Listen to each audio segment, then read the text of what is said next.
Hello, pretzels, and welcome back to the tripod. That's right, it'll be me and Sticks for now. Caesar will be joining later, but we're going to kick things off with the A show this week.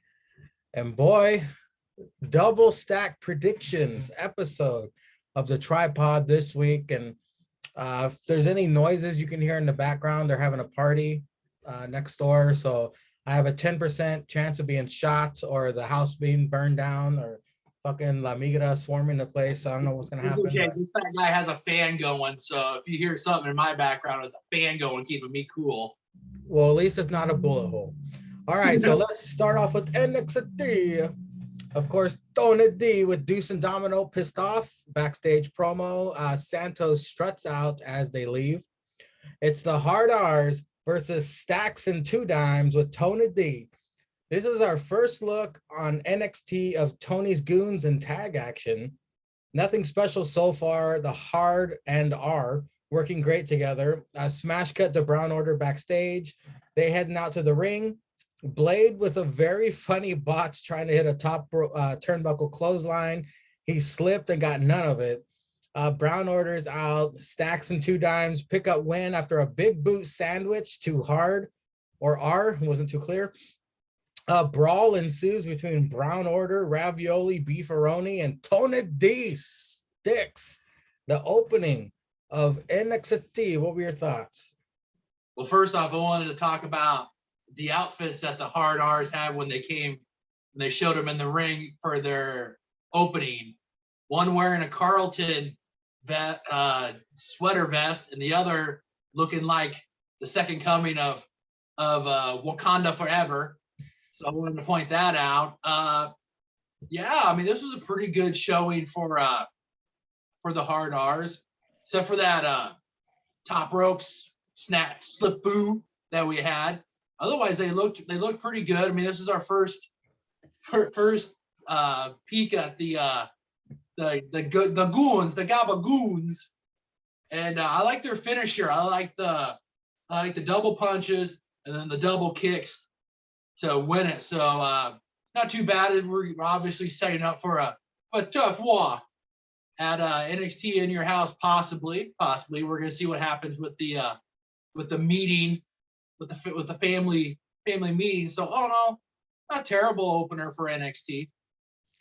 I was just laughing because if anyone is tuning in for the very first time, watching the tripod, and they see two white fucks saying the Hard R's, they're like, what the fuck? To report.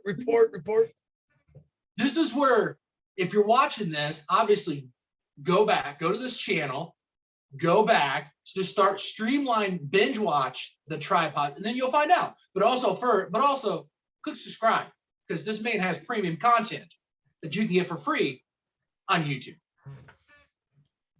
That is true, folks. So yeah, you'll see the reference and the origin of the Hard R. So don't blame us. All right. Anyway, moving on. Wesley interview backstage.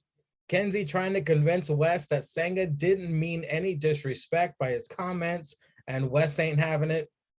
We get Senga versus Wesley. Wesley taped up ribs. Senga gonna lose, right? Senga tossing chocolate broccoli around. Wes trying his best to attack the legs. Senga actually wins after a choke slam. Zion appears and gets in the ring, gets in Wes's face, and Senga for the save. Respect, I guess. Sticks, what did you think of this development and the match that will definitely not be on Hulu? No, it definitely did not make the Hulu cut. It wasn't that bad. I mean, obviously, Senga looked strong. Wesley got some moves in to kind of remind you that this guy can wrestle. But I think what the big development is that we're gonna possibly get a coming together between Senga and Wesley. Maybe we'll get a future tag team, since Wesley doesn't have a partner anymore. Maybe him and Senga form a tag team. I mean, maybe they'll come together. Zion will find probably somebody back in catering. Maybe we'll get a future tag team, and maybe Wesley becomes a two-time tag team champion, this time with a different guy. Who knows? But the more muscular Khan brother got some TV time this week, so not too bad. Yeah, we could see like an X-Block Kane dynamic moving on there, speed and strength. Although Senga's not known for winning, so they would have to train very hard in order to get some dubs in NXT. But we digress. Cora and Roxanne in the locker room, fully clothed, boom, talking about fighting some other chick. Then Lash Legend, eh, this dumb. I didn't even finish taking notes on that. Alba Fire versus Elektra. Cora's in the front row. Wade is pissed. Very unprofessional, according to the best commentator in the business. I was texting during this match, then all of a sudden, Swanton bomb for the win. Even though Elektra's shoulder was up during the count, Elektra smacks popcorn out of Cora's hand. Sticks. This was a very talk about not going to be on Hulu. This, of course, was just to progress the story here. But what did you think of this lightning quick match that I barely even remember? Yeah, definitely. We had back-to-back matches that didn't get on Hulu. Just another match to help Alba Fire get a win, build up them dubs, and to prolong to push forward with the future feud for Cora Jade. So wasn't that bad, but it definitely was one that you could have used as a bathroom break or a Caesar TikTok break. In my personal opinion, it's gonna take Cora Jade like 2 years. I don't see it. I don't see her going to the main roster fast, and if she does, that's gonna be a huge mistake. Cora Jade, she can hold her own, but she's got green all over that ass. She needs some more matches. I'm not dissing her. I'm just saying it's way too early for any jumps. So hopefully, the other Khan and Vince or Shawn Michaels, whoever's in charge, keeps her down there. Let's get her some more experience. Maybe a tag title reign. Who knows? Then we can bring her up. But until then, yeah, there's definitely potential there. She needs to get seasoned. It's what she needs. I know we would like to see a couple of years, but I wouldn't be surprised if it's like a year and they think that they put that title on her and they're ready to go. Maybe this will be a long-term story building. She had her feud with Mandy, and then she kind of goes off. She does a few of this thing, and then when they think that she's ready, maybe she ends up being the one that after close to a year she takes the title off Mandy. Who knows?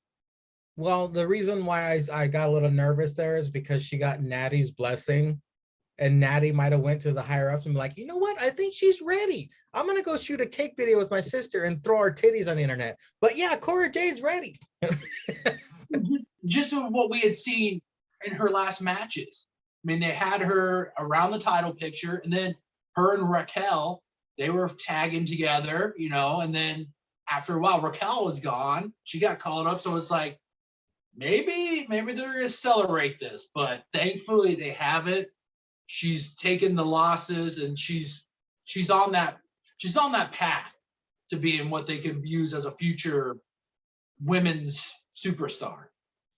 Let's just pull whoa there. Let's just hold the brakes there. Let's have her, like you said, perfectly worded. She needs to be seasoned. Season that bitch up, turn her sideways, and stick her straight up SmackDown's ass. But yeah. Again, we digress. The Diamond Mine backstage upset that Roddy rolled his ankle and will not compete tonight. I'm guessing the contract negotiations weren't going so well. Fallon interviewed about Nikita Lyons injured, which was news to me. When I heard this, I was like, oh, fuck. It's gonna suck. Now they're gonna change everything. Fallon gets a bye to the final.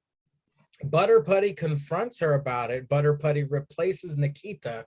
Match will happen later. The women's breakout tournament, Roxanne versus Lash Legend. Again, no entrance. The disrespect. Was the crowd chanting Lash is trash? I was really trying to hear what the crowd was chanting. It was funny. I think so. They were chanting a few things throughout this episode. The crowd. Lash dominates at the beginning. Lash attempts a power bomb with her manly shoulders, but Roxanne reverses it into pop rocks for the dub. The underdog moves into the finals. We get a Toxic A promo with Mandy hating on Indy. Katana and Kaden then attack. Sticks, your thoughts on the Diamond Mine? Nikita injured. Roxanne versus Lash Legend, and a Toxic A promo, which really wasn't that significant, but what were your thoughts? The implosion of Diamond Mine continues. I kind of felt sorry for Mr. Kemp, because the Creed brothers were they were directing their anger at him, and he's like, hey, I'm just telling you guys what the trainer just told me. We were rolling, messed his ankle up. Now they're not clearing him. Don't take it out on me. So, and Lash and Roxanne, Lash was able to get some moves in to show that she was a stronger person, but we all knew Roxanne was going to win, especially after the news that Nikita is out. I mean, now I fully believe that Roxanne's going to win the whole thing. I mean, I would be very surprised. I would be very surprised if she did, because I think with we won't talk about it now, but I would be very surprised if Roxanne doesn't win. I think that ever since she's came in, ever since they signed her, she's had a lot of momentum. She was a previous champion, and she's very, very she's pretty much ready to go as a women's wrestler. I mean, she can work a little bit on the promos, but I mean, I think that's why they're going to probably maybe keep her with Cora for a while. But she can go in the ring. She did a good job. This wasn't a bad match. It was probably pretty much a better match that she had it for Lash than it was with anybody else, because Lash, she looked strong, but Roxanne was able to hit the pop rocks. And then backstage with Toxic, I mean, they get jumped.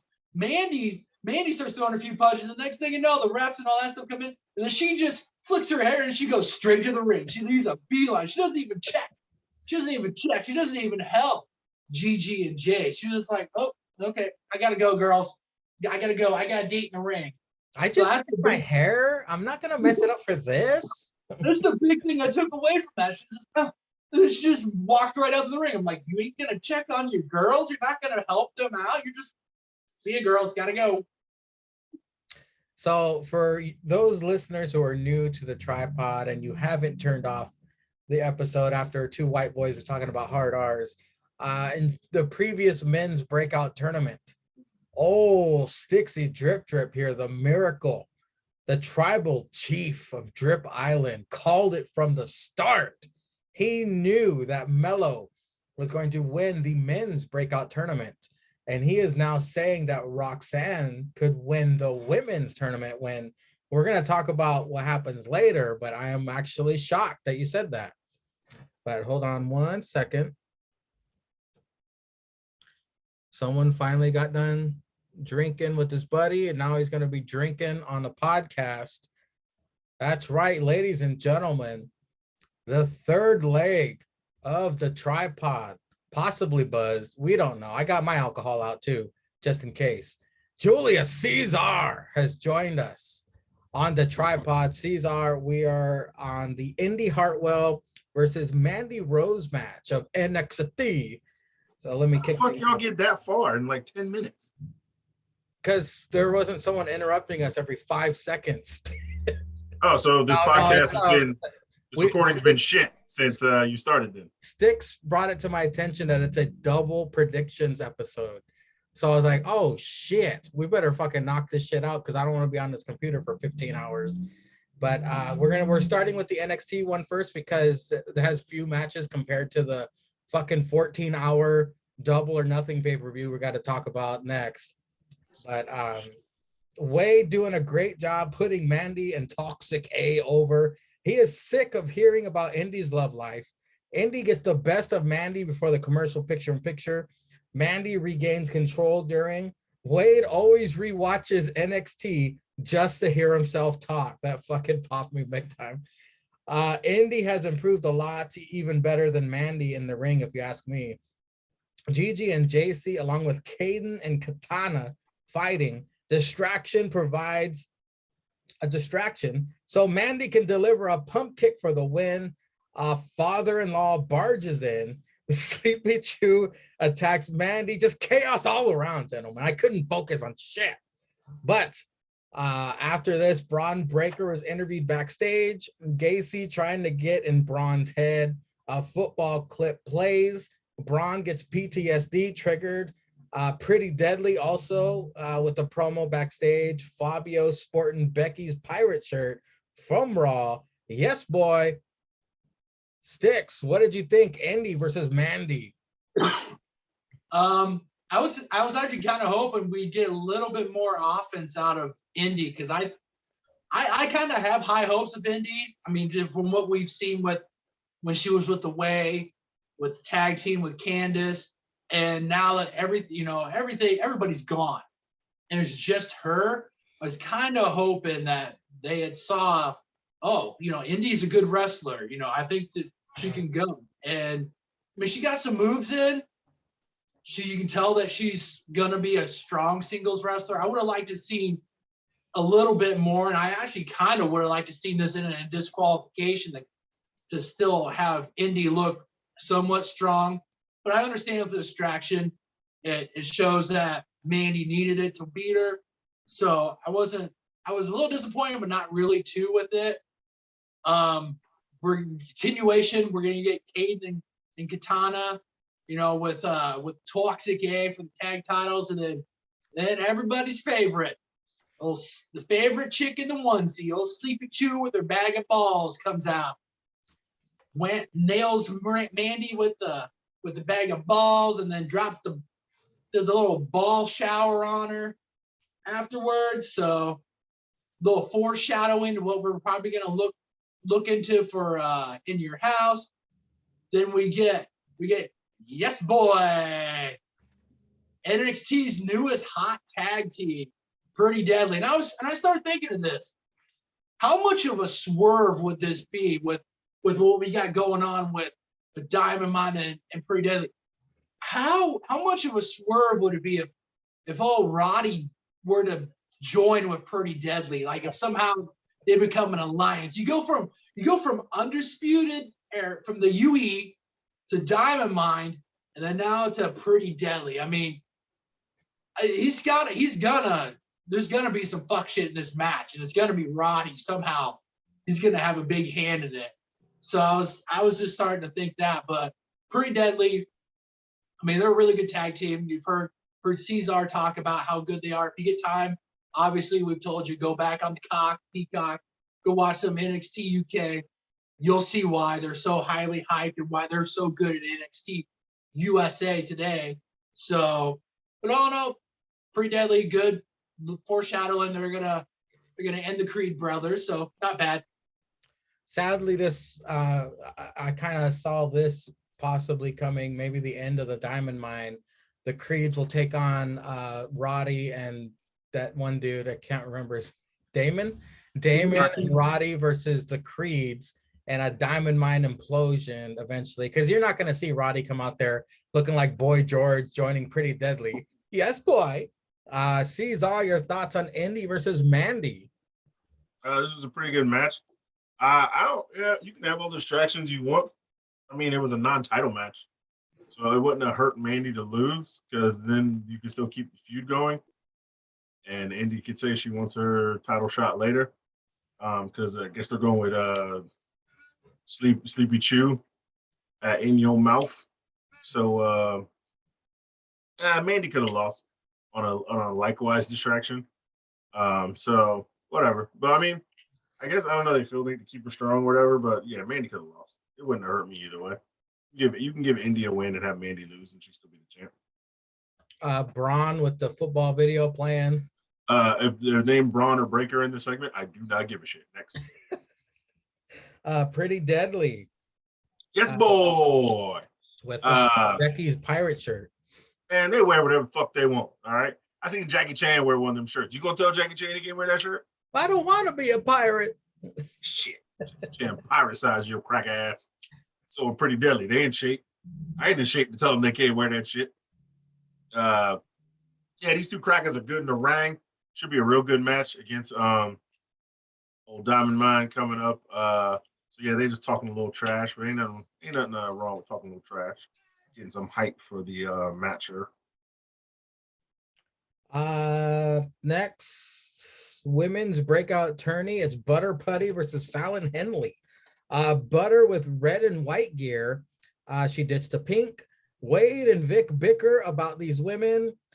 Find Brooks a girl hashtag started because Wade's sources say Brooks is still a virgin. I love the leg submission applied by Butter Putty to Fallon, almost like an inverted STF, but just a leg. Fallon chopping the top off of Butter Putty, her underbra showing. Corkscrew, Vader bomb, and Butter Putty picks up the win. Grayson Waller out to help celebrate. Main event Grayson sign was in the crowd. I don't know if he caught that. It was the main event font where all the wrestlers go to die. Yeah. It said main event Grayson. I thought that was pretty fucking funny. Cesar, what'd you think of this match? Women's breakout tournament match. No, I thought it was good. Kind of suspected some fuck shit to happen since last week when Grayson said he had a match with Andre Chase, and then he was talking about how it wasn't fair that Tiffany Stratton wasn't in the breakout tourney. Figured some fuckery might happen, you know. That way, old Tiffany could sneak her way in there. She does that move I like where you go the handstand on the top rope, and you like flip it into a drop kick while the bitch is in the corner sitting down. Yeah, she gets some more snap on that. That'd be a little bit better, but she's getting better every week. She's always doing something. Her finisher is good. As we've all said, she just needs to give maybe a little more snap on some better moves and learn how to chop. Because Fallon was chopping them B cup titties days the whole goddamn match. Yeah, I thought it was fun. Stixie Drip Drip, Butter Putty, Fallon Henley. Yeah, this was a good match.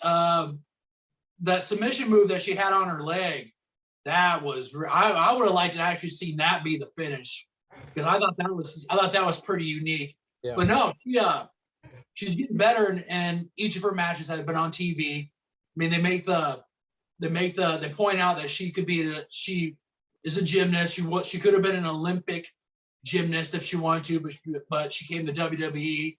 So I mean, she's really good. She's getting her in ring work in good because she can cut a pretty decent promo, and now that they got her of Grayson, I mean they're probably going to end up being the top heels in NXT. And all in all, it was a pretty good match. And like Cesar said, she was able to weasel her way into the breakout tournament, and now we're going to see her and Roxy. That's why I was surprised, Stix, what you said earlier. I was like, you really think Butter Putty is going to lose to Roxanne? Because I mean, Grayson is her new arm candy there. You think there won't be no fuck shit and Butter Putty will come out on top, making her a bigger heel? I just think that they are behind. I think they see a lot in Roxanne, so I think they could use this and they could propel her towards a title shot. That she doesn't have to cash it in right away. She could just kind of stash it in the back, and if they think that if she ends up being the one to beat Mandy, they could go ahead and pull the trigger on it. Maybe a couple of weeks or even a couple of months down the road, and maybe she ends up being the one. But I think she's super seasoned. I think she's ready to go. And she wasn't even at the training facility for a month, and then they had her on TV. So I think they're pretty high on her. I like how Mandy Rose is the Roman Reigns of NXT, holding that fucking title for over 2 Don't years. lose.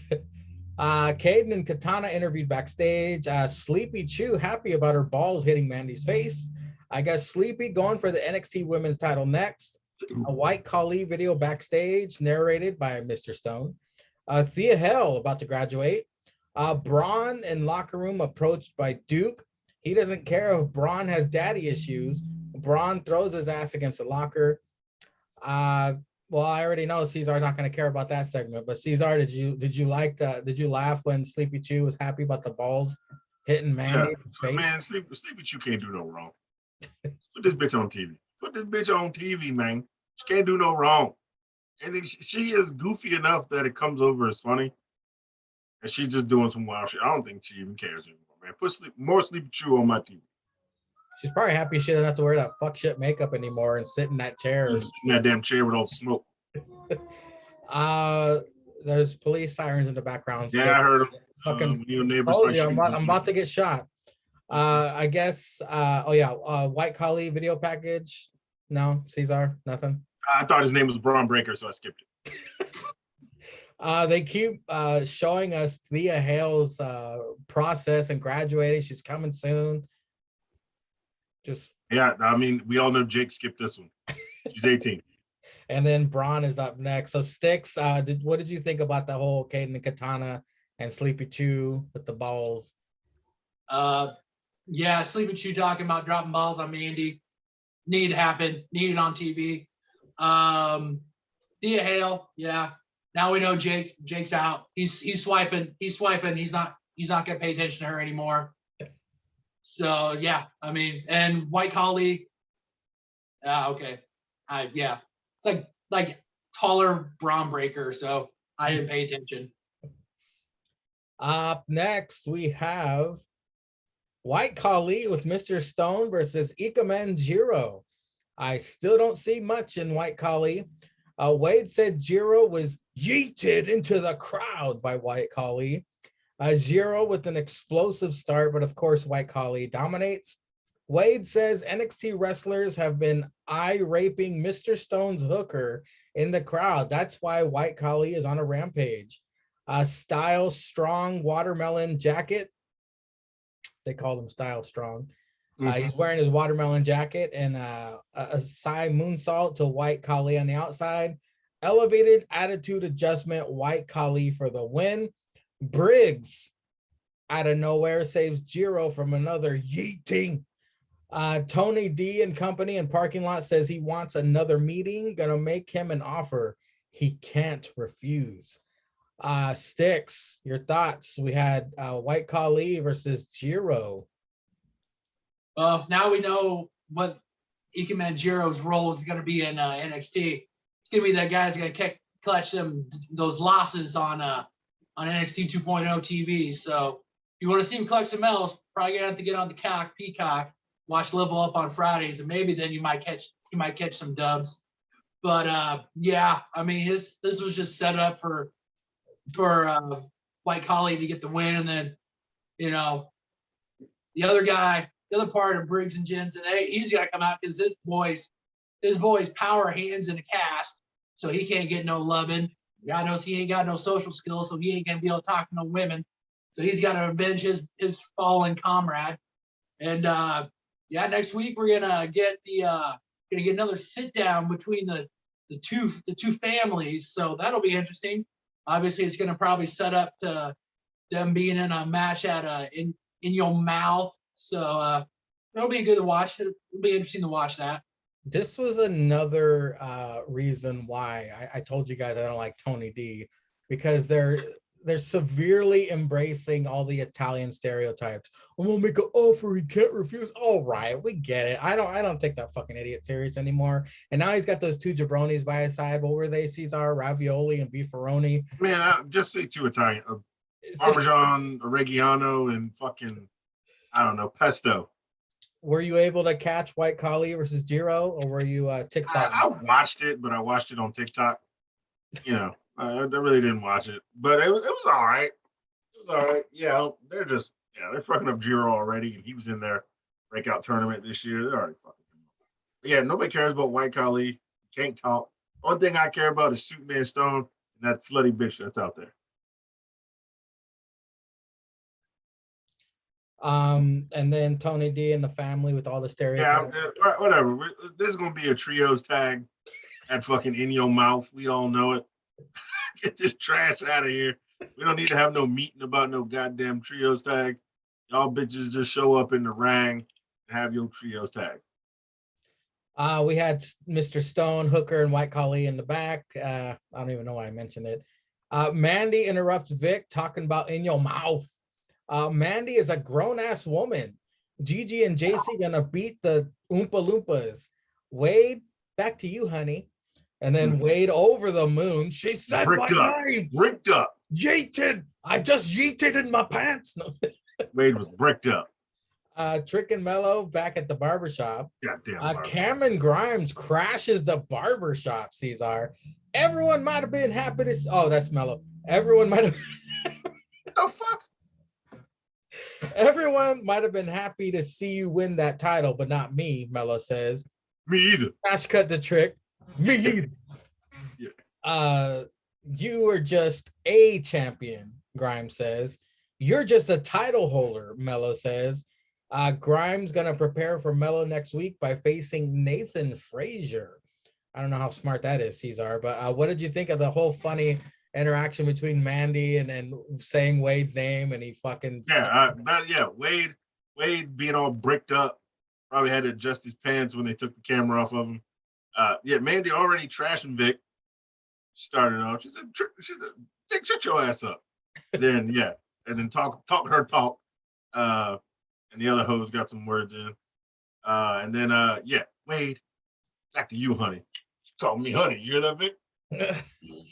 Yeah, Wade gonna be like fucking Jensen the neck. Beat his meat to that clip, probably online. He gonna be like, clip that. He's gonna be jerking it tonight. Then these niggas here again. Trick sitting in the barbershop with an open chest shirt on, not even buttoned up, got a chili meat all out. Mello got braids. I don't know why he was in the chair. Oiled up in the barbershop that is inside a complex. Because we all seen Cameron Grimes walk in a hallway to the barbershop. Fuck kind of barbershop ain't got glass windows. Our barbershop has glass windows. Have you not seen Shawn Michaels and Marty Jannetty way back in 1884? Threw that cracker through glass windows. All right? I don't know what year it actually was, but he threw the cracker through glass window because that's a goddamn barbershop. This motherfucker Cameron Grimes gonna walk up in there. Trick, all of a sudden, Trick got a plan. And Cameron just gonna sneak up behind his country ass. And then that damn Puerto Rock gonna be in there. Hey man, I do something for you? Mello, shut up. What the fuck you gonna do? You a Puerto Rican barber. This nigga got straight white hair, pulled back in a pony. What the fuck you gonna do? Line up the edges, nigga? I mean, come on, man. You gonna do nothing, Puerto Rock. Shut your ass up. You just there to look for it. I ain't even see no clippers. I don't even know clippers. At least you gonna sell me the lie. What was that horse shit called to? NZ Cuts or some shit? What was that horse shit called? Yeah, in the cut. Nigga, you gonna call your barbershop in the cut? Ain't no barbershop like that on the nose. It ain't even called the cracker shit like that. And you're supposed to put Cuts with a K. That's when you know you're at a real barbershop. Cuts is spelled with a K. That's the only way you can put Z on the end if you spell Cuts with a K. That's the only goddamn way. Well, crackers. Cesar, before we move on again, we got another stereotype coming to NXT. It's Giovanni Vinci, apparently a rich person from Italy. I don't fucking know, but what did you think of that little short vignette they had? Oh, that was actually part of it. I don't know. I fast forward. I thought it was a commercial. It kind of did look like a commercial. I fast forward through that shit. Your thoughts on Wade? Man, that dude, you want to talk about, well, he's white, so what, 6 feet of dick? I don't know, he's British. You may have some swing in me. Boy, may not be circumcised though, man, you know. You still have the hoodie on. Sticks, what'd you think? Sure when Wade goes back to watches, because he said he goes back and rewatches You gonna jerk it.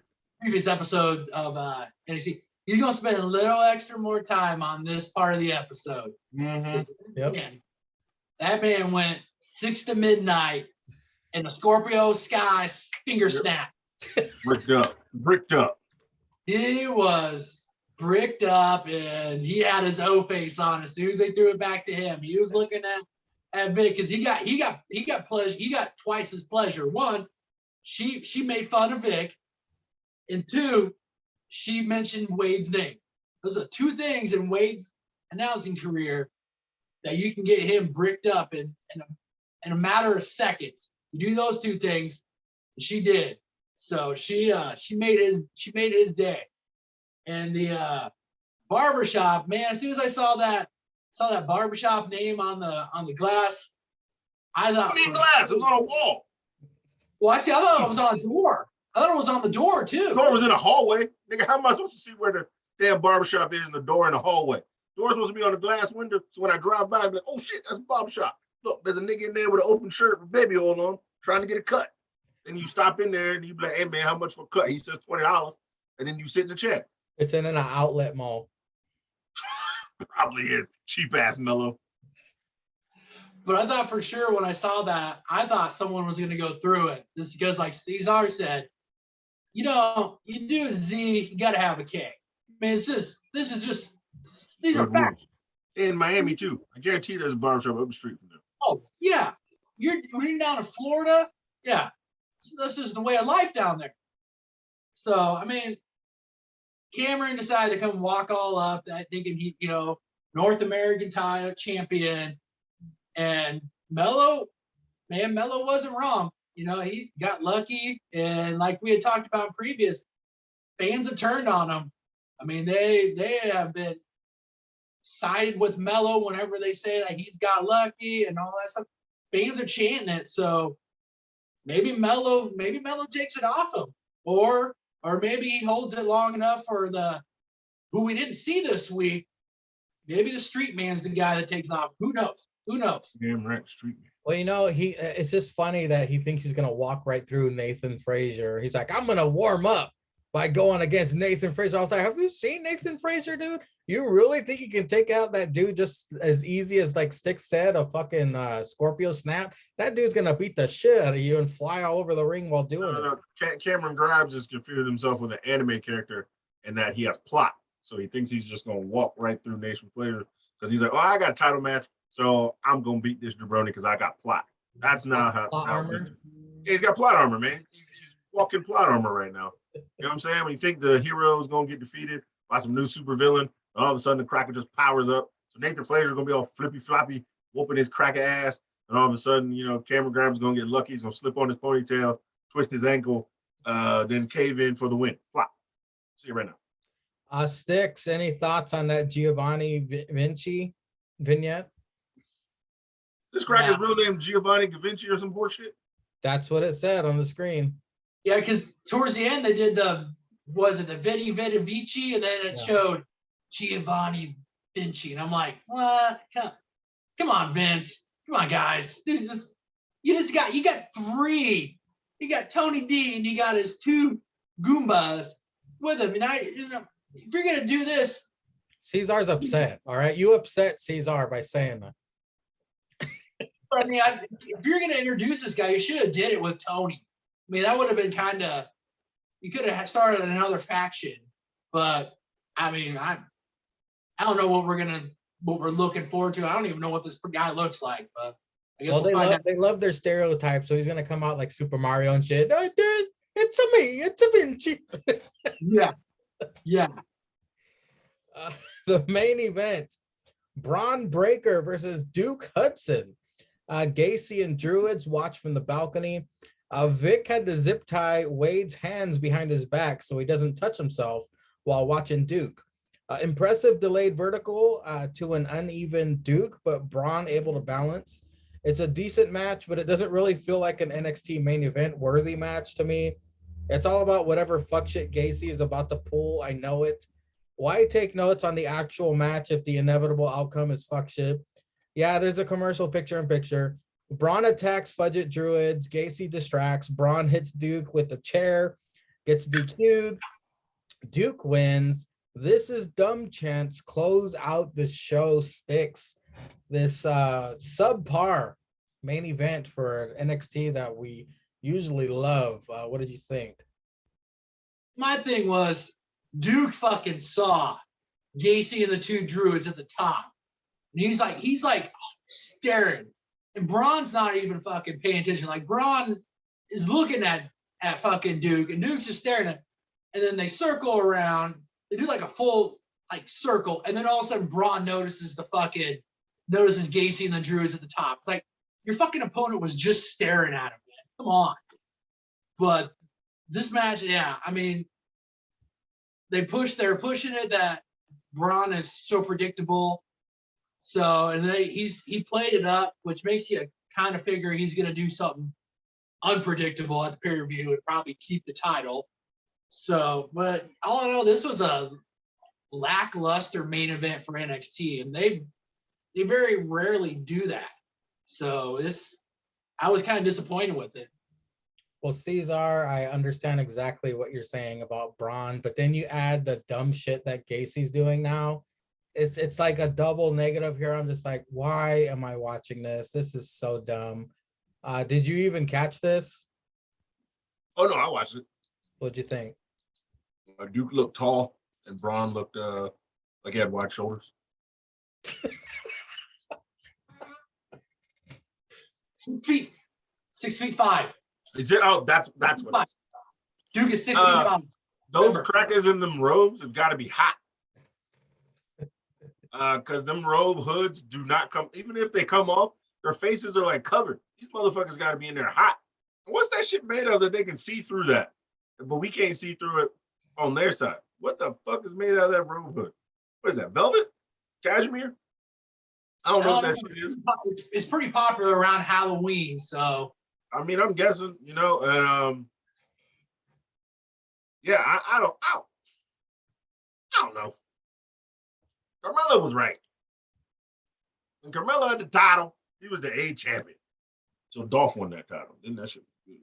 Dolph had that shit. Good. Now that Braun got it back, I don't see Cameron Grimes as the A champion either. Shit, Mandy Rose the A champion. Yeah, She should be main eventing this shit. she's the Roman Reigns of NXT. I mean, her matches have been fire too. Especially her pay-per-view matches. They've been fire. I think she can get some fire out of Wendy Chu. Especially her gear. Yeah, shit might be good. Well, ladies and gentlemen, the next time there is a tripod, there will have been 2 special events. This coming Saturday, we have NXT TakeOver in your mouth. Of course, we haven't seen the go home yet, so they could possibly be adding more matches. This one was kind of hard to, well, I searched the internet looking for matches. I only found 5, but I'm pretty sure there will be 6. So Wait, in what? no Should we, particular like- order here, I'm gonna read off what I found. Because I looked on the official website and there were only 3 matches. I looked at a different website, there were 5 matches. So I'm just gonna read the 5 matches that I found because there were only Wikipedia said. 3 official. Huh? What Wikipedia say? I didn't read the Wikipedia one. I read the WWE website. Wikipedia is usually on point. Okay, because they haven't officially announced Toxic A versus Caden and Katana.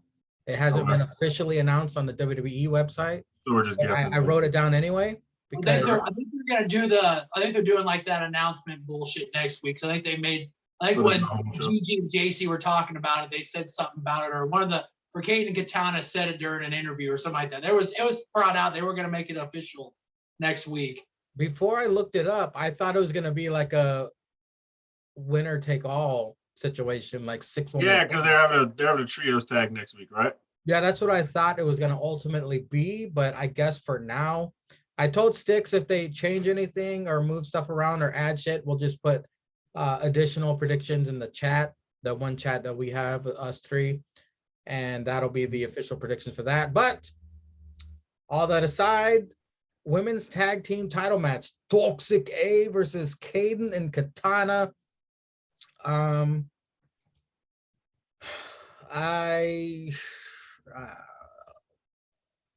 Man, every time I think they're gonna take the belt off Mandy, or I'm right when they took it off GG and JC, but this time would they do it again so quick? Caden and Katana, it kind of seems like this was just thrown together within the last 2 weeks. And some I'll AEW go shit. ahead. I'll say Toxic A retains the women's tag. Cesar, what do you think?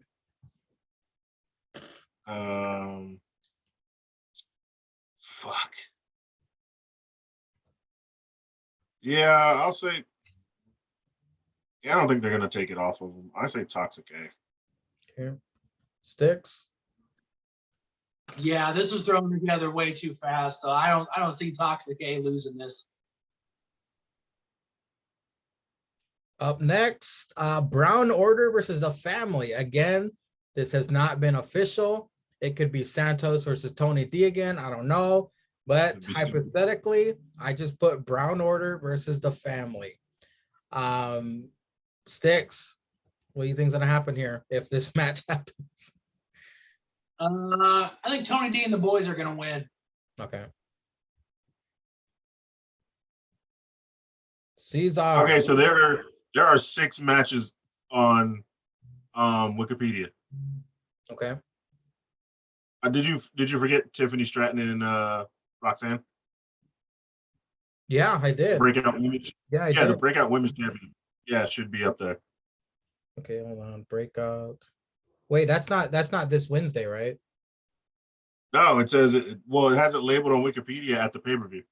Okay, I'll write it down then. So they'll probably have a meeting or something for the go home show, and then they'll actually have that on the pay-per-view. Go ahead and choose between the family and Brown Order, Caesar.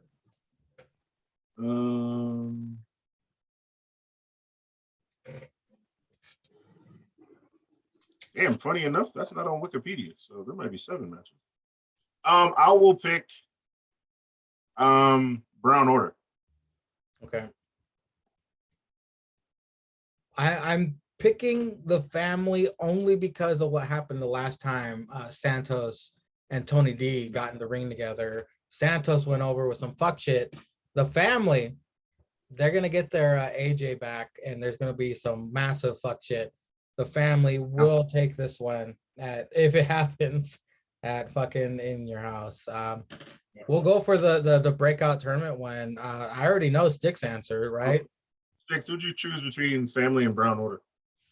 Family, Tony D and the boys. No. Sticks, you got Roxanne, right? Winning the breakout tournament. Yes, sir. All righty, Sticks for Roxy. You know what? I'm gonna fucking pick Butter Putty. I'm picking Tiff. I'll pick Tiff and it's all because of main event Grayson Waller. Caesar, what say you? I'm also picking Roxanne. Okay. But that's just because of a pick later. You know how they like to have certain things, but yeah, we'll get there.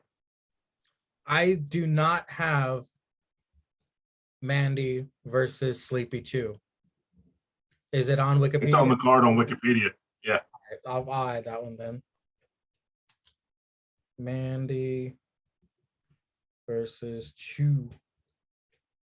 NXT. Yeah, it's weird how they don't have the family versus Brown Order, but they have the other 6 matches.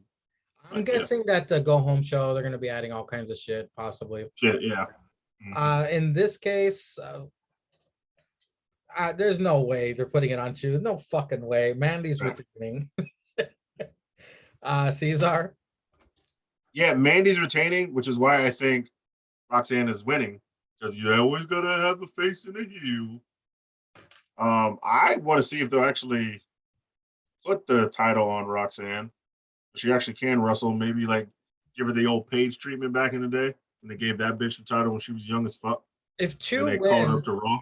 She better get different gear. It's not gonna look cool. Chew ain't winning, bro. Not gonna look cool with a title on a onesie with Sticks. So what do you?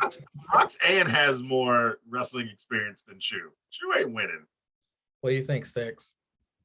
Oh, there's Mandy Rose is winning this. I mean, like I said, it's either going to be Roxanne will be it, or like I told you earlier before Caesar, if they want to do long-term build with like Cora, you have Cora go through all this stuff and season her, and then maybe like 6 months to a year, if you give Mandy that long of a run, she ends up beating Mandy for the title, maybe. Now this one's interesting. The NXT tag team titles, I put Pretty Deadly versus the Creeds. Mm-hmm. But if what I said earlier could happen, where Roddy and Damon pull some fuck shit, could they do an AEW thing and make this a triple threat? But as for right now, it's Creeds versus Pretty Deadly. And I'm gonna go with Pretty Deadly. Because it's gonna be massive fuck shit. Sticks, Creeds, or yes boy? I'm going with the yes boy, and I think Roddy ends up costing the Creeds their championship. Caesar? You know I'm riding with that yes boss. Okay. I think it's too early to take it off of them. Yeah, there shouldn't have been no point putting it on them. But yeah, this is definitely getting fuck shit certified stamp of approval. This match right here is definitely gonna get the fuck shit certified. The NXT champion, fine Cameron Grimes. Could he get lucky once more and retain at In Your House versus the man who does not miss? He's missed a couple times, but I digress. Cesar, Cameron Grimes, Mello. Who wins this match? It's Cameron Grimes. Really? Yeah, because it's not gonna be Melo. They're not giving it back to Mello. Cameron Grimes. Wow. But what they need to do next pay-per-view is give it to the man the people want. Hawaiian 50 Cent. The street man. The street man. Yeah. Six. Who's coming out on top on this? Oh yeah, it's Cameron Grimes. I mean, that's the guy that Solo is going to beat to become North American champion. Okay. Damn you, Cesar, and your fucking logic. Fuck. Nah, go pick. Oh, We damn need some it. different shit. I want Mello to win. I'll pick Mello. Yeah, Melo's good, but come on. I'm picking. Melo's gonna finally snap when he He's doesn't gonna win. get that barbershop mojo. He's gonna whoop that ass. The main event, NXT champion Braun Breaker versus Joe Gacy. If Braun Breaker gets DQ'd, he still loses his championship. Sticks, who is winning the main event of In Your House? Probably the worst main event in all of the NXT special events. God, I'm gonna go with LeBron Breaker. Okay. I agree, but I could care less. Cesar. I'm trying to think of a worse main event. Wait, wasn't there? I gotta go a long way. You gotta go long way back. It was Carrion versus Keith Lee, wasn't it? Wasn't that a horrible match? Yeah. Yeah. Also got his arm fucked up. Yeah, you're right. That match was trash. I still think this one's worse. Yeah, this one would still probably be worse. But yeah, come on, man. We're going with Braun Breaker. Let's get the fuck out of here. What are we doing? And now, gentlemen, it's caveat time for In Your House. Man, I hope all these matches do take place. Okay. Does anyone have one that jumps to mind? I got a couple. Go ahead, Cesar. Let Cesar go first. Man, these are just you got to go with layups on this one. I'm just gonna say this one is not a layup, but kind of is. Grayson Waller tries to help Stratton win. Maybe he tries to trip up Roxanne or something. Grayson interferes in Roxanne versus Butter Buddy. Sticks, anything? I mean, this one's probably the layups of all layups, but I'm thinking Roddy's going to cost the Creed brothers their tag team championship. Roddy costs the Creeds the match. Because I kind of had one that was, I don't know if it would happen, but I kind of thought with if we do get Brown Order in the family, I thought maybe the family would introduce maybe a woman to their faction to kind of match up with the Brown Order. But I don't know. I don't think that could happen. They're going to introduce that 18-year-old bitch. Yeah. I want to use my one from the last one. That was? You remember my caveat that Gacy's new the member would show up? Technically, they did, but they didn't unmask themselves. They didn't unmask themselves. It wasn't during the match, I don't think. It was they haven't unmasked themselves ever. I want to use it again, but I mean, there's still the go home show. Fuck.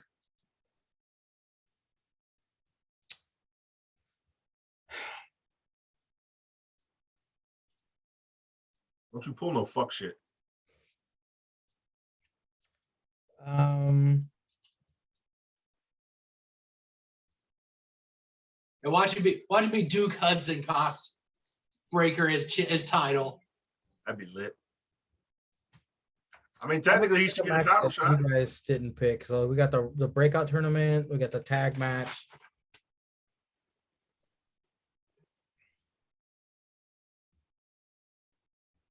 Wade pulls his dick How out about during the this main one? event. How about this one? How about Mandy costs Caden and Katana their match? She Okay. helps. Mandy helps helps. Toxic A. Okay. I should have put the other way around. God damn it. You probably should have put the other way around. Yeah, fuck. All right. I thought you were gonna do some fuck shit like Trick gets involved in the match because we know that's gonna happen. Fuck. Man. Oh man, was That's that the first other thing I one? thought of. That was the other one. That's You the had? first. That's the first thing I thought of. I was like, I'm not Yeah. using that as a layup. That's the one I said as a layup. Shit. Well, fellas, you have to use the restroom. You better do it now. We got all kinds of AT dub to talk about. You got shit to talk about. I fast forwarded Oof. an hour and a half through this shit. Man, this fucking day. Okay. Hold on. Let me make the appropriate changes here so my future self knows where to edit. Okay.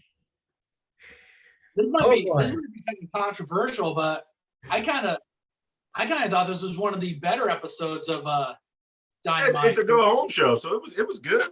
Yeah, I thought it was one of the better ones that we've seen for quite But a it was while. predictable. Let me go try to force out. It's Wednesday night, and you know what that means. It's still cage time.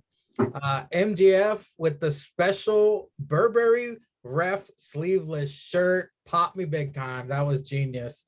It's Shawn Spears versus Wardlow. Of course, shenanigans. MJF and Spears double team Wardlow while still cuffed. I think the crowd was chanting 10 for some reason at Shawn Spears. I don't know. MJF spits in Wardlow's face. The disrespect. Wardlow busts out of his cuffs, Hulk style.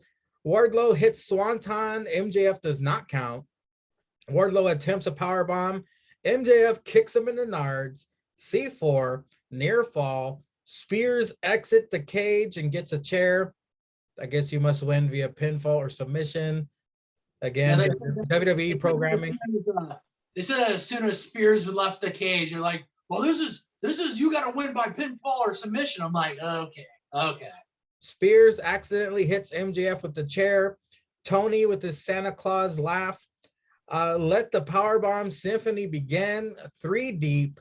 New ref in. 4th powerbomb on the chair. Wardlow wins. Oh well, at least Spears gets the fuck Cassie. Yeah, he wins. Security putty patrol try to attack Wardlow. Wardlow murders everybody, even power bombing one onto the cage wall and landing in between Matt and Wall, disappearing into the abyss. JR mentions the horrible Texas shooting. We don't have to get into that, but Sticks, what'd you think? Still cage match. Like yourself, I popped with MJF's Burberry referee outfit. That was damn right. That was so good. I mean, that was super good. Typical match. I mean, you knew what MJF was gonna do. He's gonna pull his fuck shit. He was gonna have the fast count. Wardlow, when he had a pin attempt, just got on his and just. Mm-hmm. We all knew Wardlow was gonna win. This match made him look strong. I thought that was a wicked chair shot that MJF took. Like even the way it sounded. That ass balloon. Yeah, it was, and him just laying there for like almost 5 minutes. That was really good. So I don't know, it wasn't that bad. It wasn't that bad of an opener. Probably better that it was an opener than than the way they have it finished. But we knew it was going to happen. So Wardlow looked strong. Now we're going on the double or nothing. Cesar, that Burberry ref shirt was just a chef's kiss. And this whole situation, MJF, his money. What do you think? A steel cage opener for Dynamite. Yeah, it was decent at best. The best part was also MJF on Twitter again. There was just a picture of the chair dented in that he got hit with, and he just wrote, "What happened?" Well, he response with another picture, and he just wrote shit. Mhm. Yeah, crowd was hot tonight, cursing up a goddamn storm just about in every match. Yeah, Wardlow killed that one guy because he went to throw him in between the cage, and that guy, I really don't think he really touched that much cage until he was falling through the crack.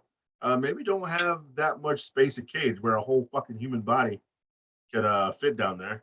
They're gonna need the poltergeist crew to get him back to Earth. Yeah. Yeah, I guess Chairman got to hit a C4. And you know what? His entrance is still dope to me. The way he's always chilling in the chair with the whistling jank. And then his actual music hits. Got one cracker that does all them songs. It's a fucking banging interest music. That shit's cold as ice. But yeah, he still gets a fuck Cassie, and she was even there in Vegas. So, you got to pipe her right in a free hotel room after the match, and he still got to go to the payout circle. May not be the winner's payout, but as JR says, he still get paid out for wrestling. So yeah. But yeah, we knew what was gonna happen. He got the check, he got the pie, he got to celebrate in Vegas. It's all good, Chairman. It's all good, man. Probably put some money down, roulette. You know what I'm saying? Little ponies. Jericho Appreciation Society bullying some dude backstage for wearing a mock shirt, fireball to the face, because Jericho's a wizard. Tony interviews PG Punk and Hangman in the ring. CM Punk chants, blah. Punk cheap pops Vegas. Hangman staring at him like he wants to stomp out his meth-looking ass. Punk says it's just business, nothing personal. Hangman wants to throw a pipe bomb in Punk's face. Tony tries to lurk away all uncomfortably. That made me laugh so much. Hangman says Punk doesn't have character. He says he will be defending AEW from Punk. I love the passion from Hangman. This is one of my favorite promos of his. Punk said he paved the way for Hangman. Go fuck yourself. Punk wants a handshake. Hangman punches the Pepsi out the mouth of that piece of shit. Cesar. JAS bullying a black security guard in the back. And then we have the interview between Punk and Hangman. Well, they're sports entertainers, so they work for Vince, so they're racist. So that actually tracks. They fireballed a Latino, and they fireballed a black man. They have not fireballed any crackers, and they are a group full of crackers. They haven't fireballed a Chinese man yet. Well, it's Asian American month, so there won't be one on the card. So that's where Tony Khan draws the line. Yeah, that's where he draws the line. You can't fireball Asian Americans during Asian American month, so they won't be able to fireball anybody till probably AEW New Japan Forbidden Door pay-per-view. Then they can fireball probably like 18 of them. I was gonna say another slur, but I can't figure out which one I want to say. Because he's a wizard. Yeah, because he's a wizard. Now, apparently, after so I don't know why it's corny as fuck, but it makes me laugh. I don't know why. The way he says it is it makes you laugh. Because I'm a wizard. Yeah, he's got another fucking title under his name. The man of many monikers. Yeah. Then what happened? See him trash and Hangman. Yeah, I fast forwarded through this whole thing. I did not watch one. Sticks. And I had time to watch it, but I just don't care. Just get in the ring. I don't care. Sticks, fireballs flying in people's faces again. What'd you think? Yeah, the wizard throwing a fireball at a young black man because he's wearing a John Moxley t-shirt. And he's just trying to work and do his job and get some chicken and go home. And then this cracker. The guy's backstage just trying to get some work done. They're in Vegas. Do you know how many breakfast places in Vegas have like the best chicken and waffles? I've been to 3 of them. They're fucking amazing. This man was like, I'm gonna get off work. It'll be 10 o'clock. They do chicken and waffles all night. Or I can go to the strip club where they have titties and pancakes and live his dream. Maybe get him a lap dance. Maybe hit 7-Eleven, come up on some money like Happy Corbin. You know, get him a little lap dance and some chicken and waffles at 2 a.m. because he ain't got to work again till Sunday. Because you know they tape Rampage right after this fuck shit.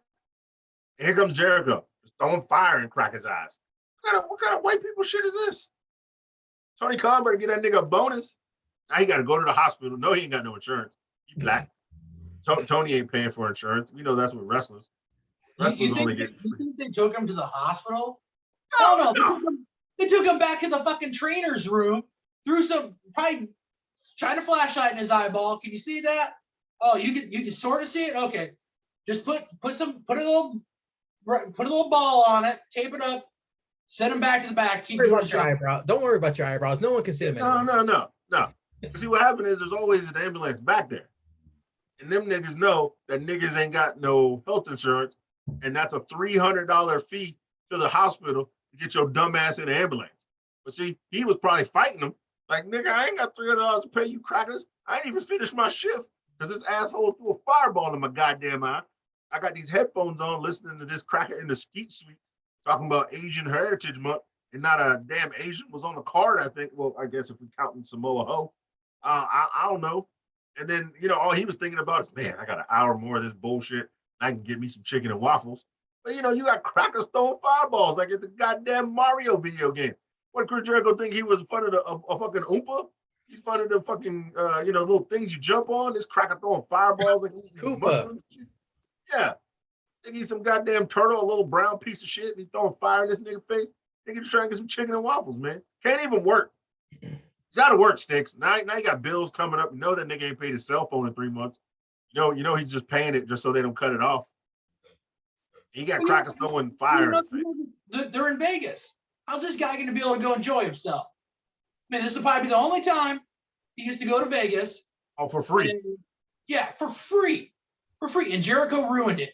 He ruined it. Piece of shit. The guy might have been able to, by the time he had to pretty much give up a kidney and part of his liver to the hospital, maybe he had enough time to catch closing time at the titty bar. Maybe he didn't. But by then, who's going to want to, you're not going to get the best dancers, and you think they're going to want to come dance up on the lap of a guy whose face looks horrible or his old bandaged up? No. By the way, they didn't even give him a staff shirt. They said, here, just wear a fucking Moxley shirt. He's like, all right, I guess. Yeah. And he could have just said, AEW staff. Cracker would have been fine, got his chicken and waffles. No. Here, man, here's this Moxley shirt. Yeah, they probably made him free merch. They probably took it out of his paycheck too, probably. You know what? They did charge his ass. I know they did. Well, Tony Skeets was done with that shirt, skeeting in it. And then he's like, oh, yeah, you can wear this. Yeah, here you go. Bullshit. Straight bullshit. Sticks, what'd you think of the Hangman and CM Punk interview? I can't, for as much as these AEW fans like to pipe online, they're all behind CM Punk, CM Trash. I hope they all are. And you've got a homegrown talent guy. He even talks about it. He wrestled in the first ATW championship match against Jericho. Yes, he did. And now he's champion, and now he's going against CM Trash, and you're all cheering for CM Trash. Yep. I mean, if I was Hangman, I'd probably be feeling the same way he does too. This is bullshit. This guy is a homegrown talent. He's put the work in, and now they did the story. He beat Jericho, not Jericho, but he beat Kenny. Now he's champion, and now you want to see CM Trash beat him for the title? Come on. I mean, I'm tired of seeing CM Trash either on my TV or hearing him on commentary. I hope after Hangman beats him, I hope he takes a couple of months off. That way we don't see him again till maybe All Out or something like that. It wouldn't hurt my feelings one bit. Up next, Anna. Whoa. And that bitch video package. I guess Anna's gets a match just like that. Oh, well. Regal on commentary. Jericho Appreciation Society out. Jericho cuts the song early, goes to commentary to the Eddie Kingston and Moxley versus Private Party match. The fight starts on the entrance ramp. Congratulations on living another week, Regal, Jericho says. Eddie hit the paradigm shift on Marquin. Yeah, Jericho's a wizard. Commentators not calling the action because of bickering. Commercial picture-in-picture. The beatdown of Private Party continues. Eddie going all Sandman on Marquin, drinking beer and smashing the can on his head on the outside. Private Party, not a complete pushover, flying all over Mox and Eddie. But of course, Mox and Eddie win. Chaos ensues between the Jericho Appreciation Society, Mox, Eddie, Santana, Ortiz, Brian. Tranny Manson keeps trying to be on camera. Okay, we'll stop there. Sticks, what did you think of this? The tag team match.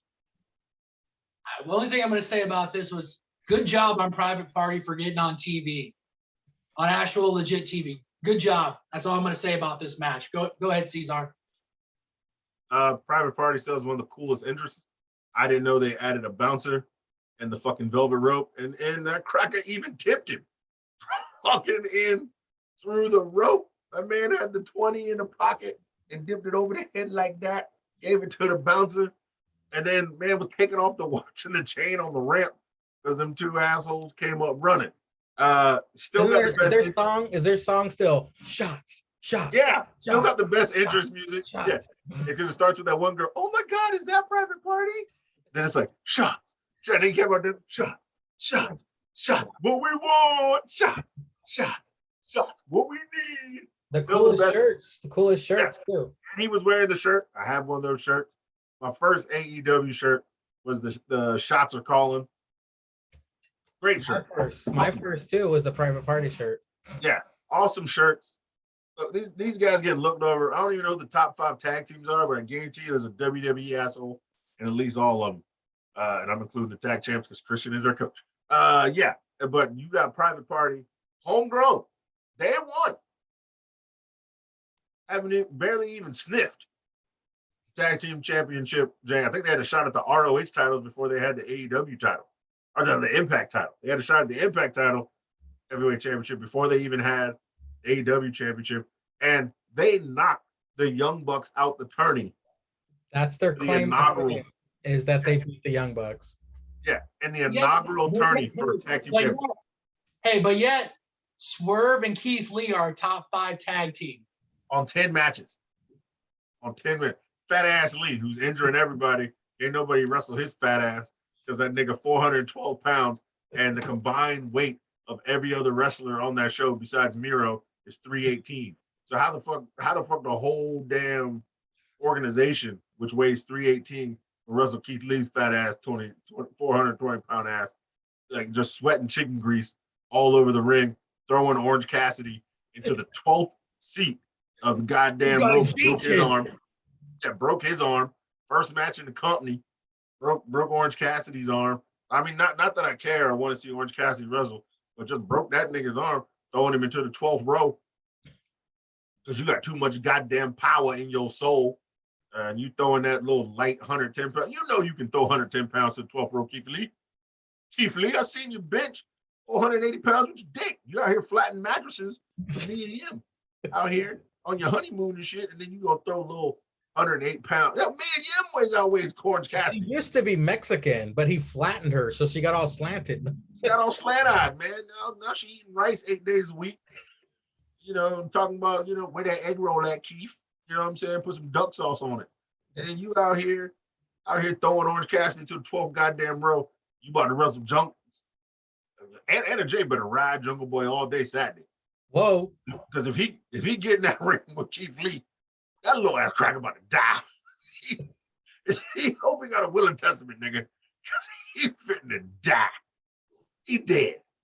And Ricky Starks might be dead too. You better, if Keith Lee in the ring, you better be wrestling Dinosaur or Slave Nigga Hobbs.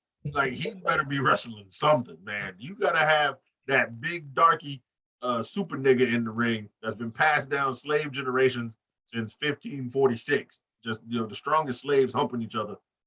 you know what I'm saying, slave nigga Hobbs better be wrestling fat ass Keith Lee in that damn ring. Is Cesar, you know our favorite Twitter account, the AEW Botches? Oh yeah. I think there's another account that is best friends with them.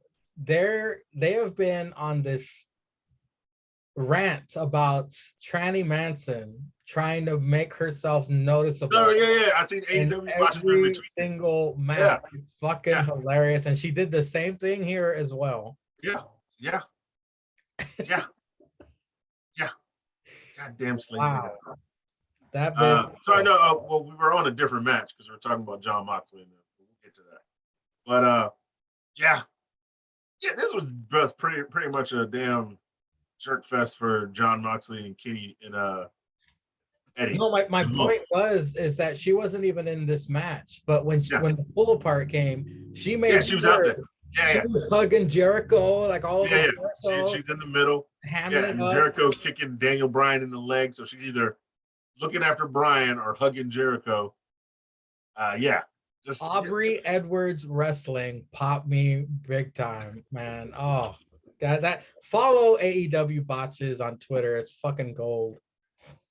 Up next, Sling TV really hates me because it smash cut back to PG Punk coming out. I had to exit out of that shit, reset it.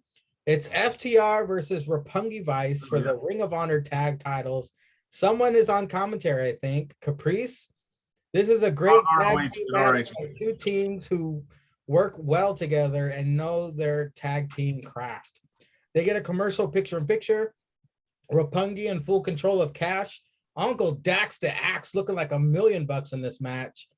Dax with the taped up ribs still. I noticed that Roppongi Vice love their knee attacks. They hit the strong zero. Near fall, Jeff Cobb and some other guy attack and ruin the match. Dax through a table. New Japan guy, Great Okan, has the claw applied to Trent on the apron. He signals the throat slash, but then Trent jumps a gun and fucking jumped off the apron and put himself to the table when the dude was just doing the taunt first. Yeah. That was, oh man, that was all over AEW Botches. It was. I think, there we go. Hardy's backstage promo claimed they never did drugs growing up. Where's that Chihuahua meme? No, they didn't do drugs going up. They did drugs when they got the rest of the business. And not elite, but delete. Cesar, your thoughts on this match where I missed most of it. Why did you write Jeff Cobb and some other guy?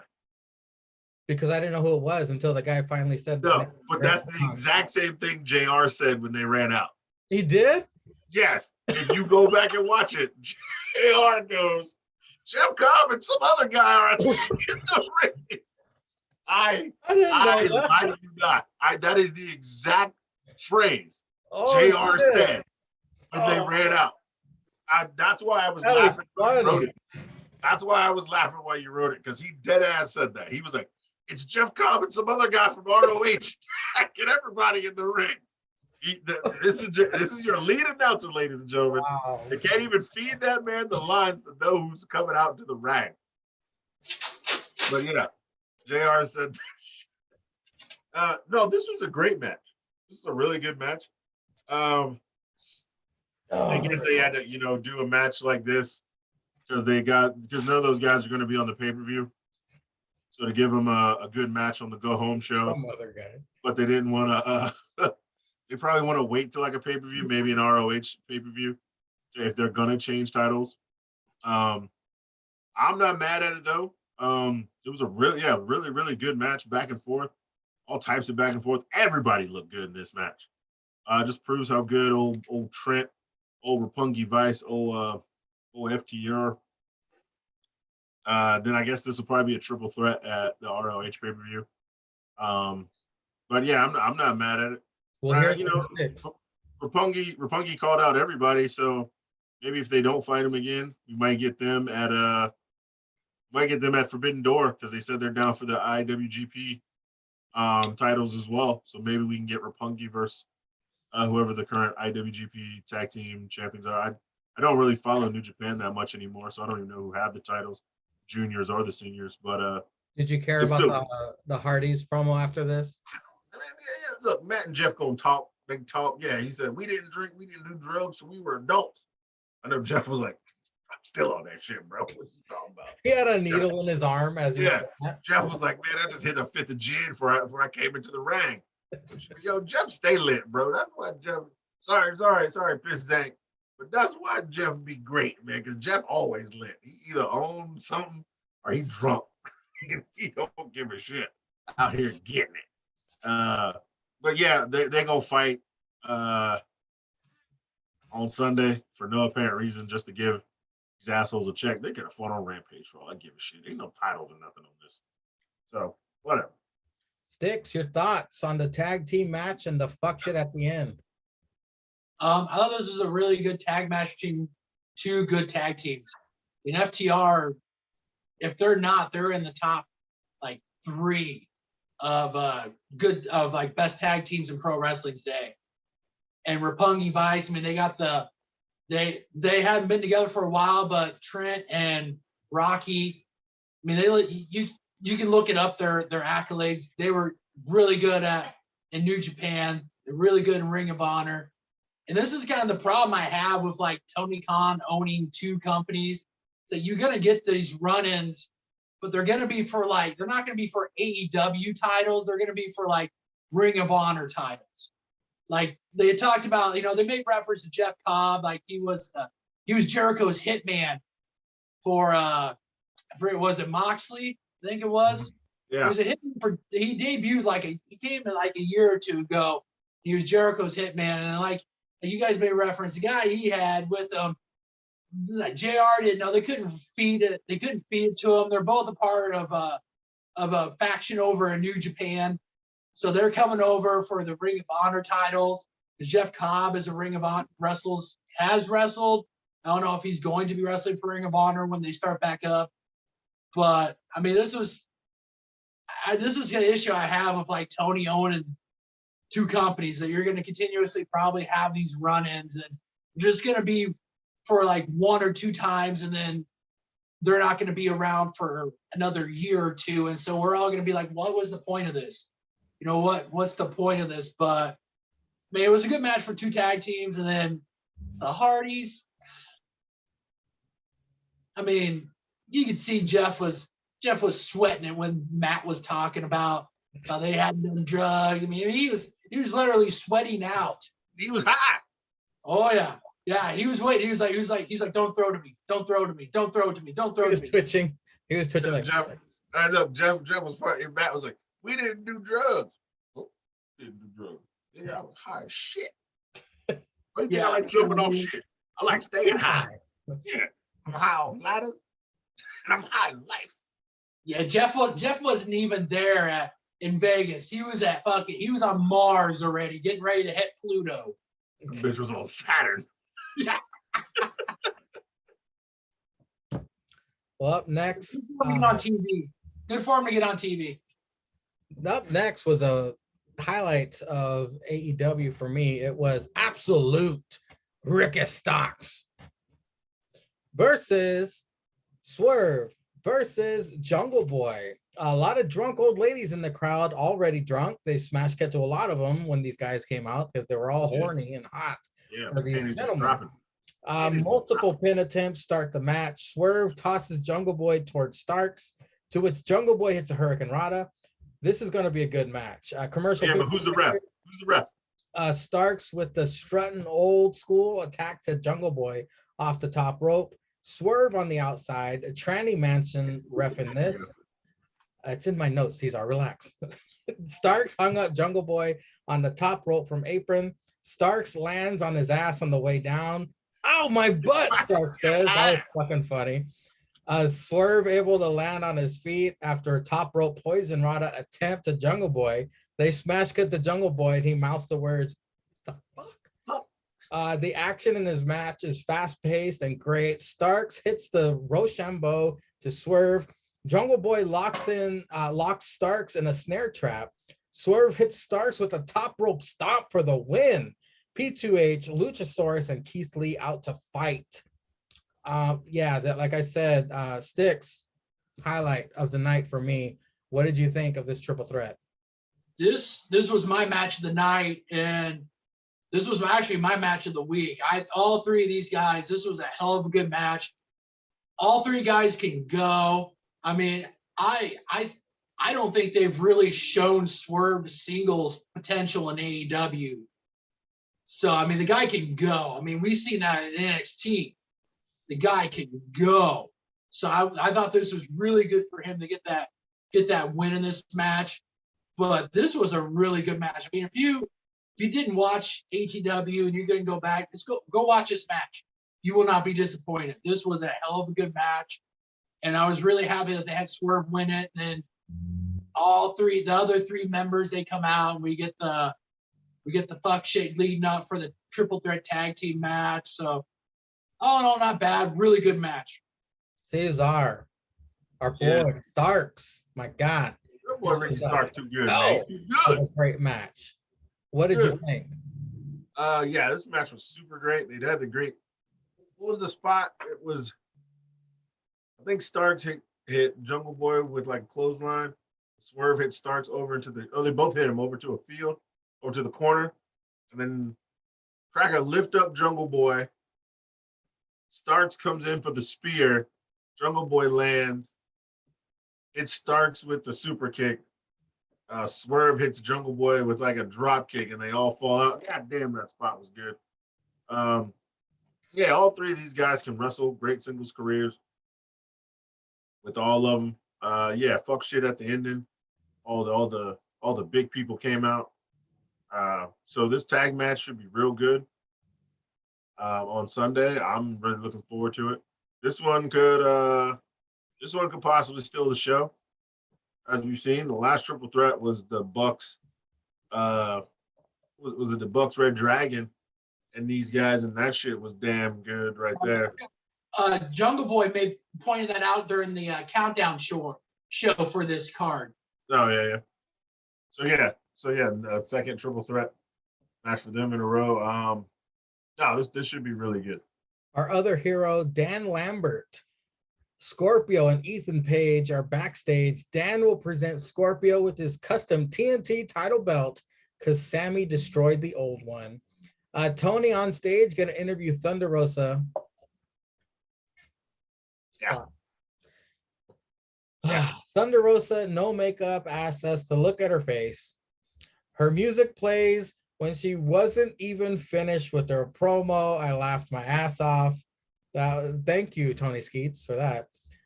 Red Velvet interview with Tony.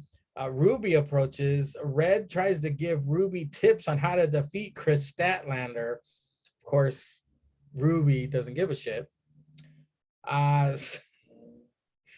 Cesar, what did you see the new TNT title belt, by the way? Yeah, I seen that horseshit. What'd you think of it? Did you not hear me say horseshit? Lakers colors. Yeah. But still, no, it ain't the fact that it's Lakers colors. It's the fact that Tony Skeets is rich. And this money-hungry whore changes the title every time somebody wins it. So Cody won it looked like shit. And then who won it next? Brody won it. Yeah, Brody. And then they retired that one because they changed the strap when Darby won it. A black strap instead of a white strap. Miro. And then Miro won it and it was white and green. And Cody won it back, right? I'm not sure. Sammy took out Miro. Yeah, Sammy took out Miro, and then Sammy had motherfucking diamonds in it, and then rocked 2 belts at one time. And then, yeah, he had it just blinged out and skeeted on it. And then now, yeah, Scorpio has Lakers colors. Wait, is LA South? Is LA South? Yeah, I guess it is South California, right? All right, I guess, nigga. I don't know. But yeah, now he's got Lakers colors on that shit. He's only doing this to sell all these belts online. Oh, Darby's my favorite wrestler because he's like me and I'm become crazy cracker. Hypothetical, Cesar. I know you're gonna say I wouldn't buy any of them, but of all the TNT titles, were in front of you and they said, Cesar, just take one. You can have one, just take one. It's free. Which one would you take? I'm taking Brody's because it's rare. It's 1 of 1. I'm not taking Cody's. Fuck Cody. I thought you were gonna say I'm not taking that. Actually, you know what? I take Sammy's blinged out one that he skied it on. Just because for all the extra diamonds on it. I take that one. Probably still smells like Tay. Wait. It's free, right? Because I ain't paying for this Free. shit. It's free 99. Oh, yeah. I'm taking the blinged out one because that's the only one that's probably going to look more like the original design. It's just blinged out one. So I would take that. Actually, you know what? I might just take the original design. Fuck it. Because nobody wears that one. They all get personalized one. Your thoughts on the Thunder Rosa interview and the Red Velvet interview? I don't know what Thunder Rosa interview you're talking about. I didn't see. Completely understand. Trust me. Sticks, same question. All the TNT belts are in front of you. Free 99. Which one are you taking? How can I pick my own? They just let me do it anyway. They're probably gonna let you customize it next year on fucking the website. You can pick your own colors. Sticks. I'm taking the blinged out one that Sammy had. Taking the blinged out one. That one looked really good. What did you think of that the segment with Dan? Oh, you saw the Rampage, right? With the Lakers belt. What did you think of that one? Not bad. I mean, I like the Lakers, so it's not bad. But I mean, I'm with Cesar on this. They're changing this thing like either every champion. I'm just glad that they got rid of the bullshit. One guy, 2 belts. I mean, I was seeing. It sounds like a porn that Zanka's beat off to.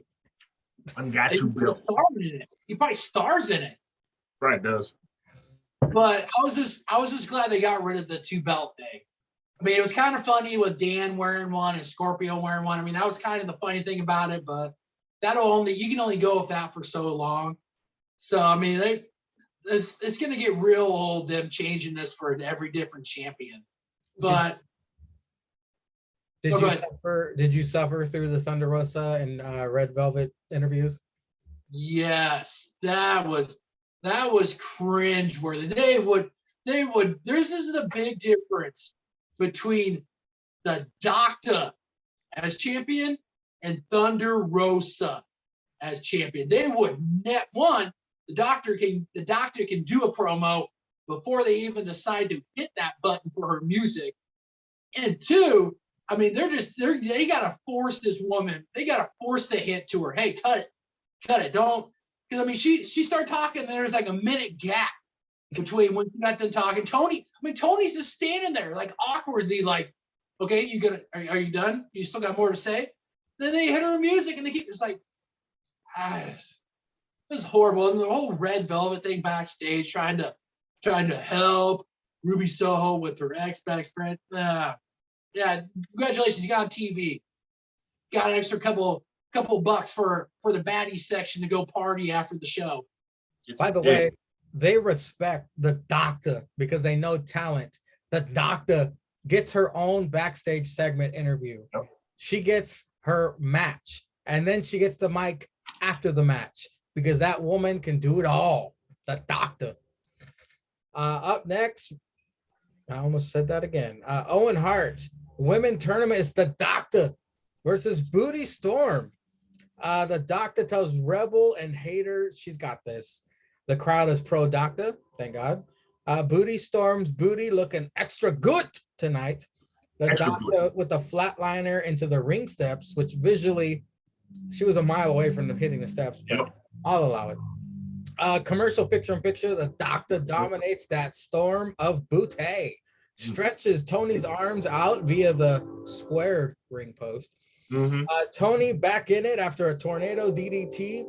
Hip attack, Hater out, the Doctor distracted. I was like, uh-oh, this is when she gets knocked out. But thank God she does not. The Doctor hits the drift away for the 2.5. Tony tornado DDT again to the Doctor on the outside. But the Doctor rolls up bloody nose Tony and gets the win by hanging onto the rope, which, by the way, I think what was supposed to happen was Hater was supposed to run around grab her, push the rope towards the Doctor or say something. Yeah. She probably hold her with the rope. But like the pro the Doctor is, she did it herself. Everything went off fine. The Doctor advances to the finals. Cesar, what'd you think? The Doctor, sort of This was a sloppy match, but you know, yeah, little slop. Not too bad at it. Nobody's perfect. These are two women who can go, who we know have great things in the ring. It's just too predictable though. But the sad part is, if Tony would have won, it kind of would have been predictable too. So, like, I'm not. I don't know. Like, Rich is coming off that great title run. Like, she kind of doesn't need to win this tournament, but it seems like they're going in a direction. And so, like, I'm just like, trust me, I still like the Doctor way more. I like Booty Storm. And I ain't mad, Doctor won, but I'm kind of just like, she didn't really need to win. She still could have had a great match with Booty Storm in there, whether she's wrestling Ruby Soho or Trish Statlander. Still would have been a great match. I know I'm saying the Doctor wouldn't have had a great match too, but like if you're trying to build up new talent, should have new talent in there. But now, I mean, either way you had it. It was like technically 4 flavors of the month. I mean, yeah, but Britt just didn't need to win it to me. Just, I don't know. I didn't think it was predictable because when Hater came out, I was like, okay, they're gonna do this story now to where Hater and the Doctor butt heads and Booty Storm's gonna win because of the distraction. And at Double or Nothing, they were gonna add yet another fucking match between the Doctor and Hater. No. But then it didn't turn out like that. So I'm thinking now maybe possibly, I know we're gonna talk about it during predictions, that story might come to fruition at Double or Nothing. I don't know. But Sticks, what did you think of this Owen Hart tournament match? I thought it wasn't that bad. I mean, both these women can go, and I mean, you're gonna have some flub ups during a match. I mean, this wasn't that terrible of one, but I mean, it's because both women are well respected in the ring. So stuff like that, when stuff like that happens, you just shrug it off. So I personally, this is probably going to foreshadow. I mean, I know I think they interviewed Tony Skeets here. I think it was sometime this week, and they asked him like, well, what does the winners get? He still kind of didn't say what they got. I personally, I think if the Doctor wins, I think that they should have her go against Jade, and then probably have her be the one that defeats Jade and becomes TBS champion. But that's also like super predictable. Yeah, it is.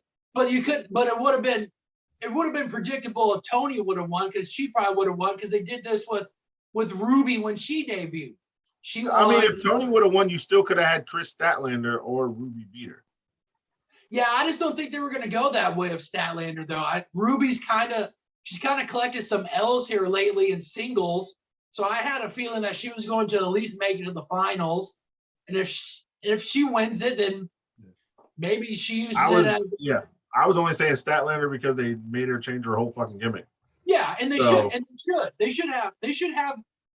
should incorporate more of their homegrown talents into like big matches that possibly propels them into title matches.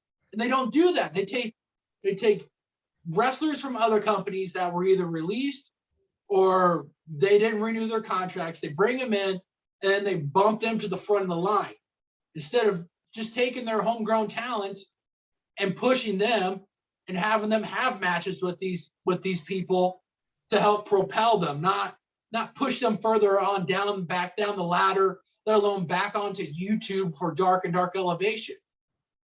So, are you on your phone? I was looking at the AEW. Do we look really tiny right now? Oh no, you look tiny, but it's big enough that I can see you guys. So this is a lot better for me than my computer. So okay, I was just curious. Up next is the main event of the night. It's another Owen Hart tournament match. It's Samoa Joe versus Kyle O'Reilly. I love how Joe has the answer to Kyle's strikes to begin with. Kyle had with his herpes shoulder, the underdog for sure, and is gonna need to pull out all the stops to win this. Target Joe's hurt arm. That's what he does. The man in the mask, all kinds of micro machines guy with the announcements during. Kyle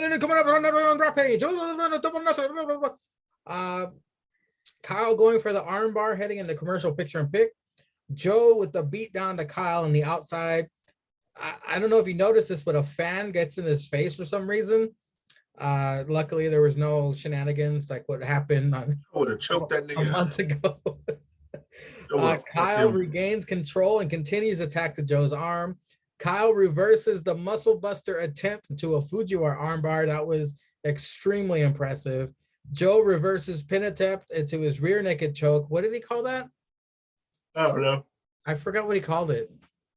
I was gonna say Was it Kirafuda, but Was that's it the Shayna, right? coquina? The coquina clutch? Coquina clutch, yeah. Kyle still applies the arm bar. AKA the coquina clutch. Kyle able to still apply the arm bar during the coquina clutch, but at foaming mouth and all passes out. Joe wins. Adam Cole, baby, out on stage to close out the show. Sticks, what do you think of the main event for this week's Dynamite? I thought this was a good match between two wrestlers that are good with submission attempts, and strikers. I mean, both these guys, they didn't disappoint. Kyle knew, obviously, after watching last week's, he knew Joe was coming in hurt, and Kyle went for it, and he about pulled it off. I mean, he put Joe through the ringer, but Joe just being the bigger guy and being able to move, to reverse. He was able to reverse Kyle, got him into the coquina clutch, and was holding him off, but he still had his strong arm underneath his chin on his neck. So it was just a matter of time before he could get his bad arm and put him asleep. So it was a really good I don't know if you want to say technical, but it's a really good submission reversal match. So it probably shouldn't have been the main event, but it was a good match between these two. And Cesar, the added touch of Kyle foaming at the fucking mouth at the end of it, fighting to the end. What did you think of this main event? Yeah, no fuck shit certified. It was pretty good main event. Yeah, I would say it's technical. I'd say it's a technical match. Yeah, they were doing submissions on each other, trying to break each other down. Kyle going for the arm, Joe just going for whatever, locking in the deep submissions and stuff, and then countering all the strikes. Yeah, it was a really good match. And then yeah, Adam Cole had to just come out there and be Adam Cole at the end. Baby. Well, gentlemen, here we go. Fuck, there's a lot of matches. You have all 13? Yeah, I think so. See, All right. 1, 2, 3, 4, 5, 6, 7, 8, 9, 10, 11, 12. 12. What's There's 13. They added like 2 matches like today. Well, you can tell me when I do miss it, because I thought I had all of them. You have a match with Kyle O'Reilly. How about that? Yes. Probably never would. Kyle and Darby. Okay. We kick it off with the buy-in. It's Hookhausen versus Tony Nese and Smart Mark. I'm going to say that Hookhausen wins because it's their first time teaming. They want to kick it off with some good vibes. Cesar, what say you? Yeah, Hookhausen wins. Hook hasn't taken a loss yet, so definitely Hookhausen. Sticks. Do we see the jar of teeth? Probably not, but I'm assuming it's gonna be Hookhausen since as soon as they teamed up, they pro wrestling tees threw out 20 freaking t-shirts for Hookhausen. So there's no way they're gonna catch an L on their first match together. Taz got company at fucking Thanksgiving dinner. Scorpio, Ethan, and Paige Van Zant versus Sammy, Frankie, and Tay Conti in a mixed trios tag match. Sticks, who takes it? I'm probably going to be wrong, and this is what I personally want. I want Scorpio, Ethan, and Paige Van Zandt to win. Because remember, if they do win, then Frankie and Sammy can no longer challenge for the TNT championship. Yeah. See, that makes it so I feel like that Sammy and them are gonna win because I mean, there's no unless they have really big plans for Sammy to become like a world title guy or he teams up with somebody for tag team. I think that they'll end up winning, but I personally want Scorpio, Ethan, and Paige to win. Cesar, who's taking this? Yeah, it's tough because it'll be Paige Van Zant's first match. So that's the real deciding factor if they're going to start her off with a win or not. And yeah, Sammy and Tay Conti got those mixed tag titles, and I don't know. It would be great for Frankie Kazarian to get back in the fucking mix. But then again, if he loses, he could always fuck with Scorpio Sky because he can't challenge for the title, kind of like he was doing for Kenny. Then he become the American Top Team hunter and get him some limelight and keep fucking with him. I'm gonna go with Top Team as well. Cesar with Scorpio, Ethan, and Paige Van Zant. Because the title is not on the line, I'm going to say that Sammy, Frankie, and Tay win due to massive fuck shit. Fuck shit.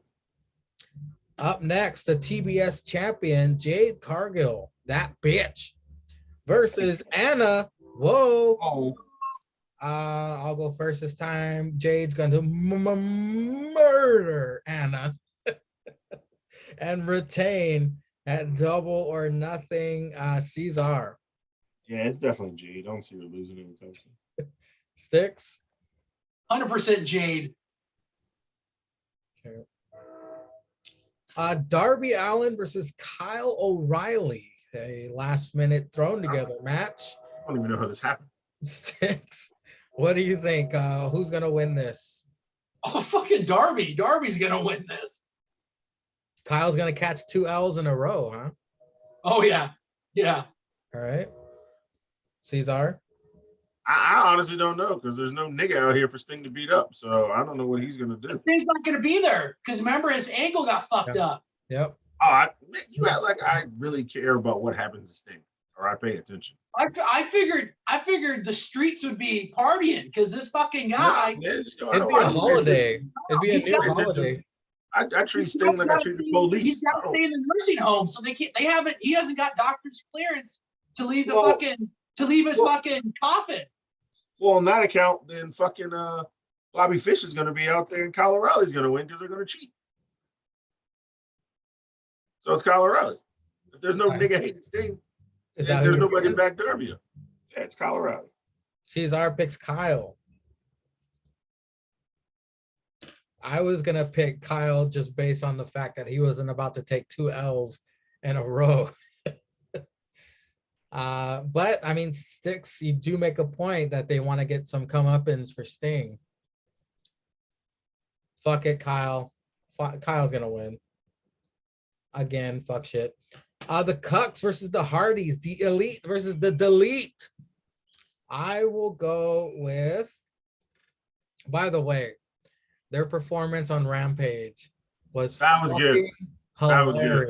I loved it. That was some funny ass shit. You know, it's sad to say we don't really see the Cucks perform as much as they used to, but they want the nostalgia pop. Hardys, it's kind of like one of their big fours.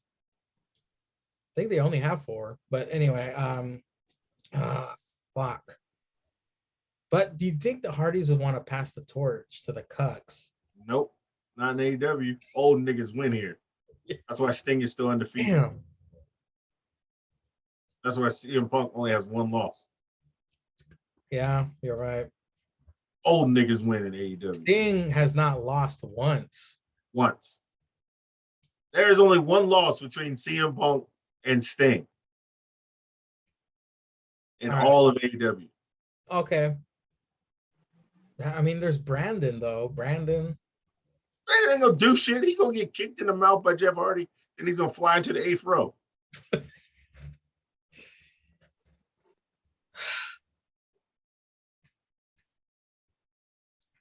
The Young Cucks pick up the win at Double or Nothing.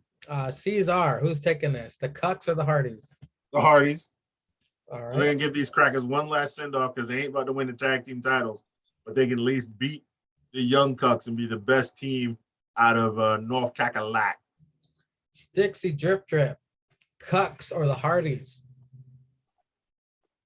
It's difficult, isn't it? It took me a while. Yeah, I even started thinking about when these guys, before the Hardys went back to WWE, I was trying to remember their runs in the Indies that they had against the Cucks. And I was like, well, now that they're with AEW, they can start doing Indies. I was trying to remember. I thought the Hardys beat the Cucks. So I was like, maybe they end up getting a dub back on them to kind of maybe for either further on down the road. But I'm going with who I personally want to win on this one. I want the Cucks to win.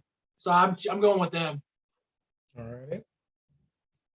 Up next, Death Triangle versus the House of Black Magic Crack a Shit. Sticks. The hell's gonna happen here? We've seen these guys feuding for months. What's gonna happen? This is also where I'm going to bring my caveat in for this pay-per-view. I think the House of Black's going to win. I think House of Black is. And I think this is where we get Julia to join the House of Black. And I think she ends up helping them win this match. So you're picking the House of Black Magic Crack a Shit? All right. Sticks. I'm not going against my boy Ray, even though he lost. So I'm picking Death Triangle. Cesar. I ain't picking that faggot with those old ass knees. Fuck no. I'm taking Death Hose. I'm taking Pac, crazy ass Penta, Alex and his dumb ass, and Ray Phoenix. They'll probably get hurt during this match. But I don't think they really beat the House of Black Magic Crackers because they keep getting beat up by them. And This is where they get their win back. So I'm taking the Death Hose. That's very interesting, though, Sticks. They should pay that shit off by now. KFC, Santana Ortiz, and Eddie versus the Jericho Appreciation Society and the Anarchy Stadium Stampede, whatever the fuck they want to call it.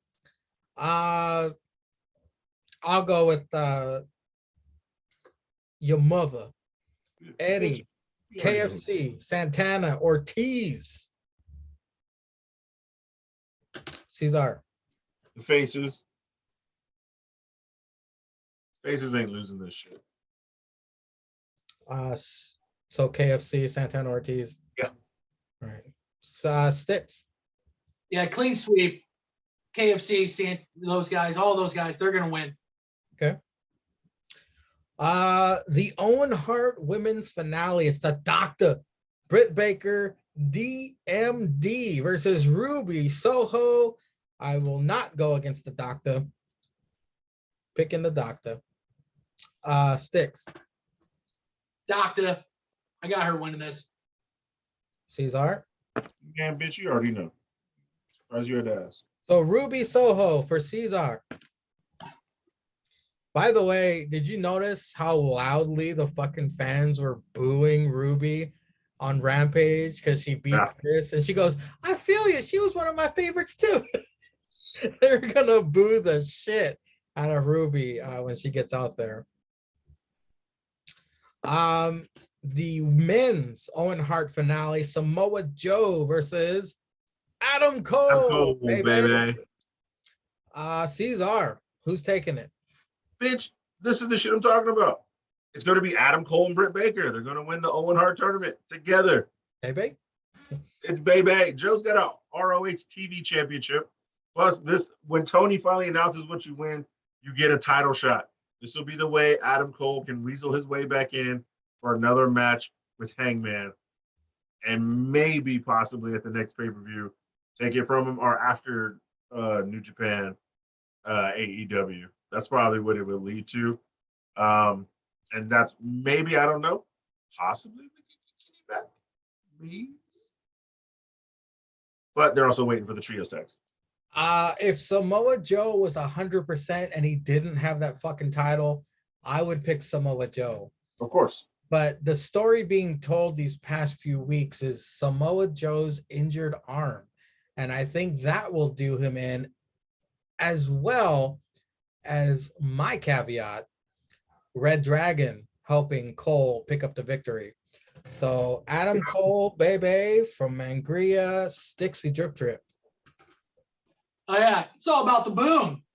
I think Adam Cole's going to win this, and I think if they do parlay this to a title match, I think he faces Hangman at the Forbidden Door, and I think the Switchblade King Switch shows up, and I think he helps Adam Cole become new AEW champion. Cesar, I have 3 matches left. You said I'm missing one. I got the tag titles, the women's title, and the AEW title. Which one am I missing? Bitch. MJF Wardlow. Oh my God. How the fuck could I forget that? Why wasn't that on the website I looked at? That's why you need, nigga, start going to Wikipedia. Wikipedia don't lie, Mangria. Wikipedia don't lie. Nigga said what match am I missing? He ain't talk about the damn dopest referee shirt in all the land. Let's just go with that one then. MJF versus Wardlow. Of course, he finally reached the final stage of the boss level. Wardlow makes it up the ladder, taking on MJF.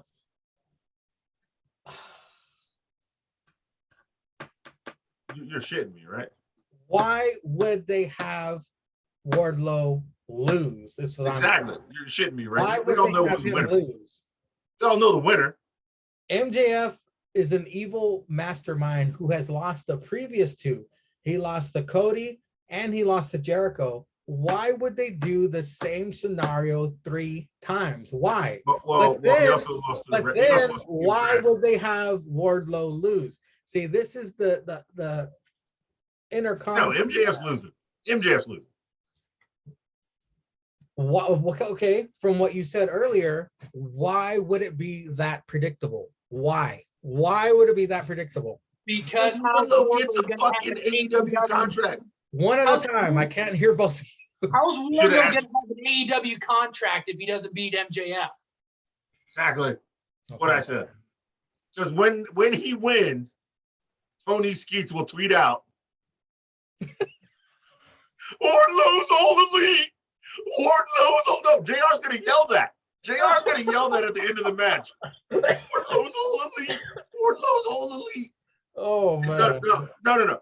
Tony Skeets himself might walk his goofy ass down to the ring with white sauce all down his pants with a contract for Wardlow ready to sign and get the picture in the ring. Rafiki, Wardlow's all elite. Wardlow's all elite.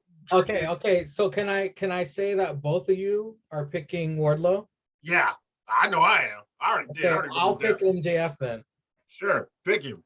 It's a waste. Because no offense, I don't see MJF winning anything really big, knowing that his contract is coming up. His contract's not up for like another year or so. 2024, right? I mean, yeah, 2024 is 2 years. He's got 2 years left.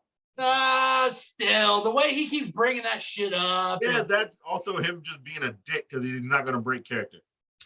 Okay, now back on track here. The tag team championship triple threat match. It's Jungle Boy and Luchasaurus versus Absolute Ricky Starks and P2H versus, I should have Cesar say it, but Keith Lee. And fat ass nigga Lee. Keith Lee and Swerve. Man, if I did a heart pick here, I would love for Ricky to be 2 belt Starks. Man, that would be great. Of course. But we got to think of Tony Skeets and his fucked up booking here. Sure. Okay, let me, this is my train of thought here. Okay. Since Tony Skeets, like Cesar said, is going to be on Twitter after Wardlow gets a contract, does he really listen to Twitter? Does he really listen to the voices of saying, you guys don't have black champions. Why don't you have black champions? You're black. So would he pull the trigger on Keith Lee and Swerve winning the tag titles. They just barely came in, what, a month or two ago? Yeah. Just because people say he's racist for not having black champions. No. A nigga got Scorpio Sky. Ricky and P2H, they're kind of in the team Taz thing. Ricky already has a belt. Jungle Boy and Luchasaurus, no offense to them, but they kind of got stale for me as them being champions. They're great. They're great. They've had a good run. Kind of stale in my opinion. Sure. Man, too bad Uncle CD didn't have 3 seconds. Yeah. Yeah. All right. Well, if one team is stale, you can flip between the other 2 teams. I'm picking Keith Lee and Swerve. Oh, damn. Sticks. I'm gonna pick Jurassic Express, but I probably wouldn't pick them knowing that if we were getting close to a trios tournament, because I think that then you would have them and Christian Cage in that for it. But I think but they wouldn't win. They wouldn't win. They just had a great run as tag team champs. They're not going to go back to back. I just don't think that they would do it, because I think obviously they'd have it in there, and then with the history of Christian and Omega, I just don't see them. I don't see them dropping these titles yet, even though I wholeheartedly agree that they're stale. I mean, you don't really hear much about them. They got to bring in, they basically got to put a tag team together. I mean, obviously Hobbs and Ricky have some tag team together, but they just threw Swerve and Keith together. So I would find it hard that they would win. So I just think that they were just going to keep the titles on Jurassic Express just for probably a little bit longer until they could probably maybe get a team and do maybe a more than 2-week story with them against their opponents. So I'm just going Jurassic Express. Okay. Cesar. I'm going with Jurassic Express, but for different reasons. Jungle Boy has lost to Kyle O'Reilly. He lost to Ricky Starks. And technically, he lost that triple threat match. I feel like he's probably going to pin Ricky Starks in this match to win the belts. So, yes, they've been stale, but they're still the champs. I don't see them taking it off I don't see them giving 2 belts to Ricky. And I don't see them giving the belts to Swerve and Keith Lee right now. Yeah, so 4 niggas about to go home crying, and the South will rise again with them crackers, and they gonna win. So I'm giving it to Jurassic Express. Swerve has my favorite finisher. I love Swerve's finisher. I think I said it before. The house. What, the house call? Yeah. And that's fucking awesome. I love that finisher. It's always good. It's always good. The women's championship match. Oh God. This Cesar, I'm going to request Uncle CD. Go ahead. Order is missing. Hey, man, he's a Mexican. He works. Thunder Rosa versus Serena Deeb. Do you have Uncle CD within reach? Yeah, man, he's right here. He's always chilling, bro. That man works everywhere. What's good, Uncle CD? What's good? What up, fool? All right, brother. You got to help me out here. All right, what do you want? The part that has the text on it is Thunder Rosa. The blank is Serena. All right. So there's text on this side, Thunder Rosa. Yeah. In the back, he's even dressed up, man. He's in a white suit. Oh, look at that. So the back of the white suit will be Serena Deeb. All right, yeah. So the part with black on it is Thunder Rosa. Well, she's Latin. All right, we got it. Uncle CD says Thunder Rosa. All right. Thunder Rosa retains for Mangria. Sticks. You want me to flip Uncle CD? Because I'm gonna flip Uncle CD. We can go 3 for 3. Nah, yeah. I'm gonna go with Thunder Rosa. Oh. Okay.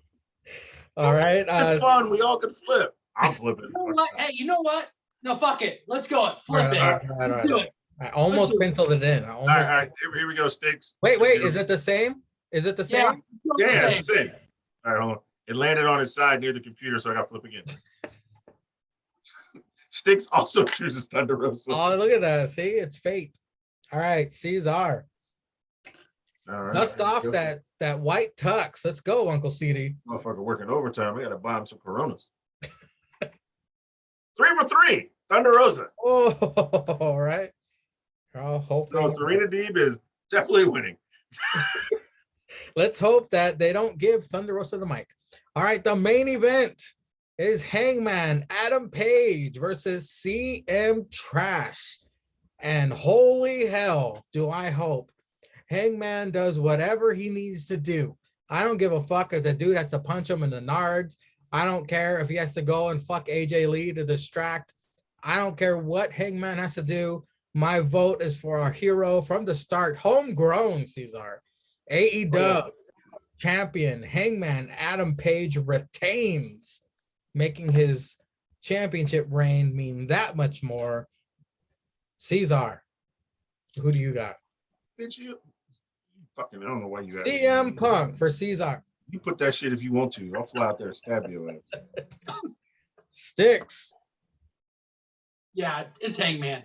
Oh, I thought you were gonna swerve us there. No, this would I would literally I'm going if they have CM Trash win, I will probably stop watching ATW. You know that ain't true. Fuck that. I'm not watching at least the next 2 weeks. I'll still show up here. But I'll still show up and I'll shit on them. I mean, yeah. I'll read the shit on Twitter just to shit on it, but I'm not gonna watch it. I think if CM Punk wins, it's going to be massive fuck shit. Like maybe the ref gets knocked out, poor Aubrey, and like Hangman had the match won, and then Hangman's like, what the fuck? And then Punk like hits the GTS, another ref comes out, counts 1, 2, 3, and everyone's like, what the fuck? Like half the crowd's happy, half the crowd's mad. I think something like that might happen, or Punk could turn heel. That's a what if. That's a what if. But I digress. Here we go for the caveats. I already said Red Dragon helps Adam Cole defeat Samoa Joe.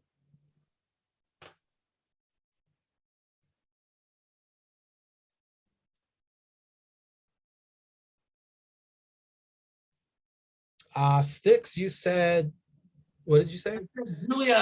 I said Julia shows up and helps House of Black beat Death Triangle.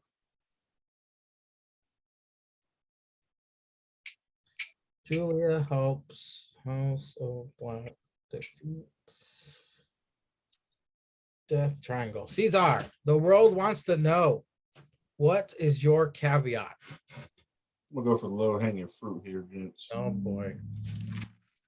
Bobby Fish. Nothing happens on Saturday. No, what? Bobby Fish interferes with the match with Kyle O'Reilly and Darby Allin. Oh, okay. Fish helps Kyle. Damn it, I should have said the baddie sections help Jade. That probably would have been even easier low hanging fruit. Honestly, these are, well, I think Styx is the only one who had the out of left field pick. Yeah.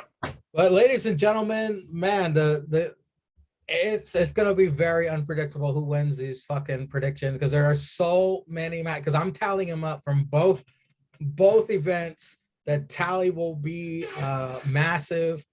But we'll see how many episodes of AEW Dark I have to fucking tweet out after this.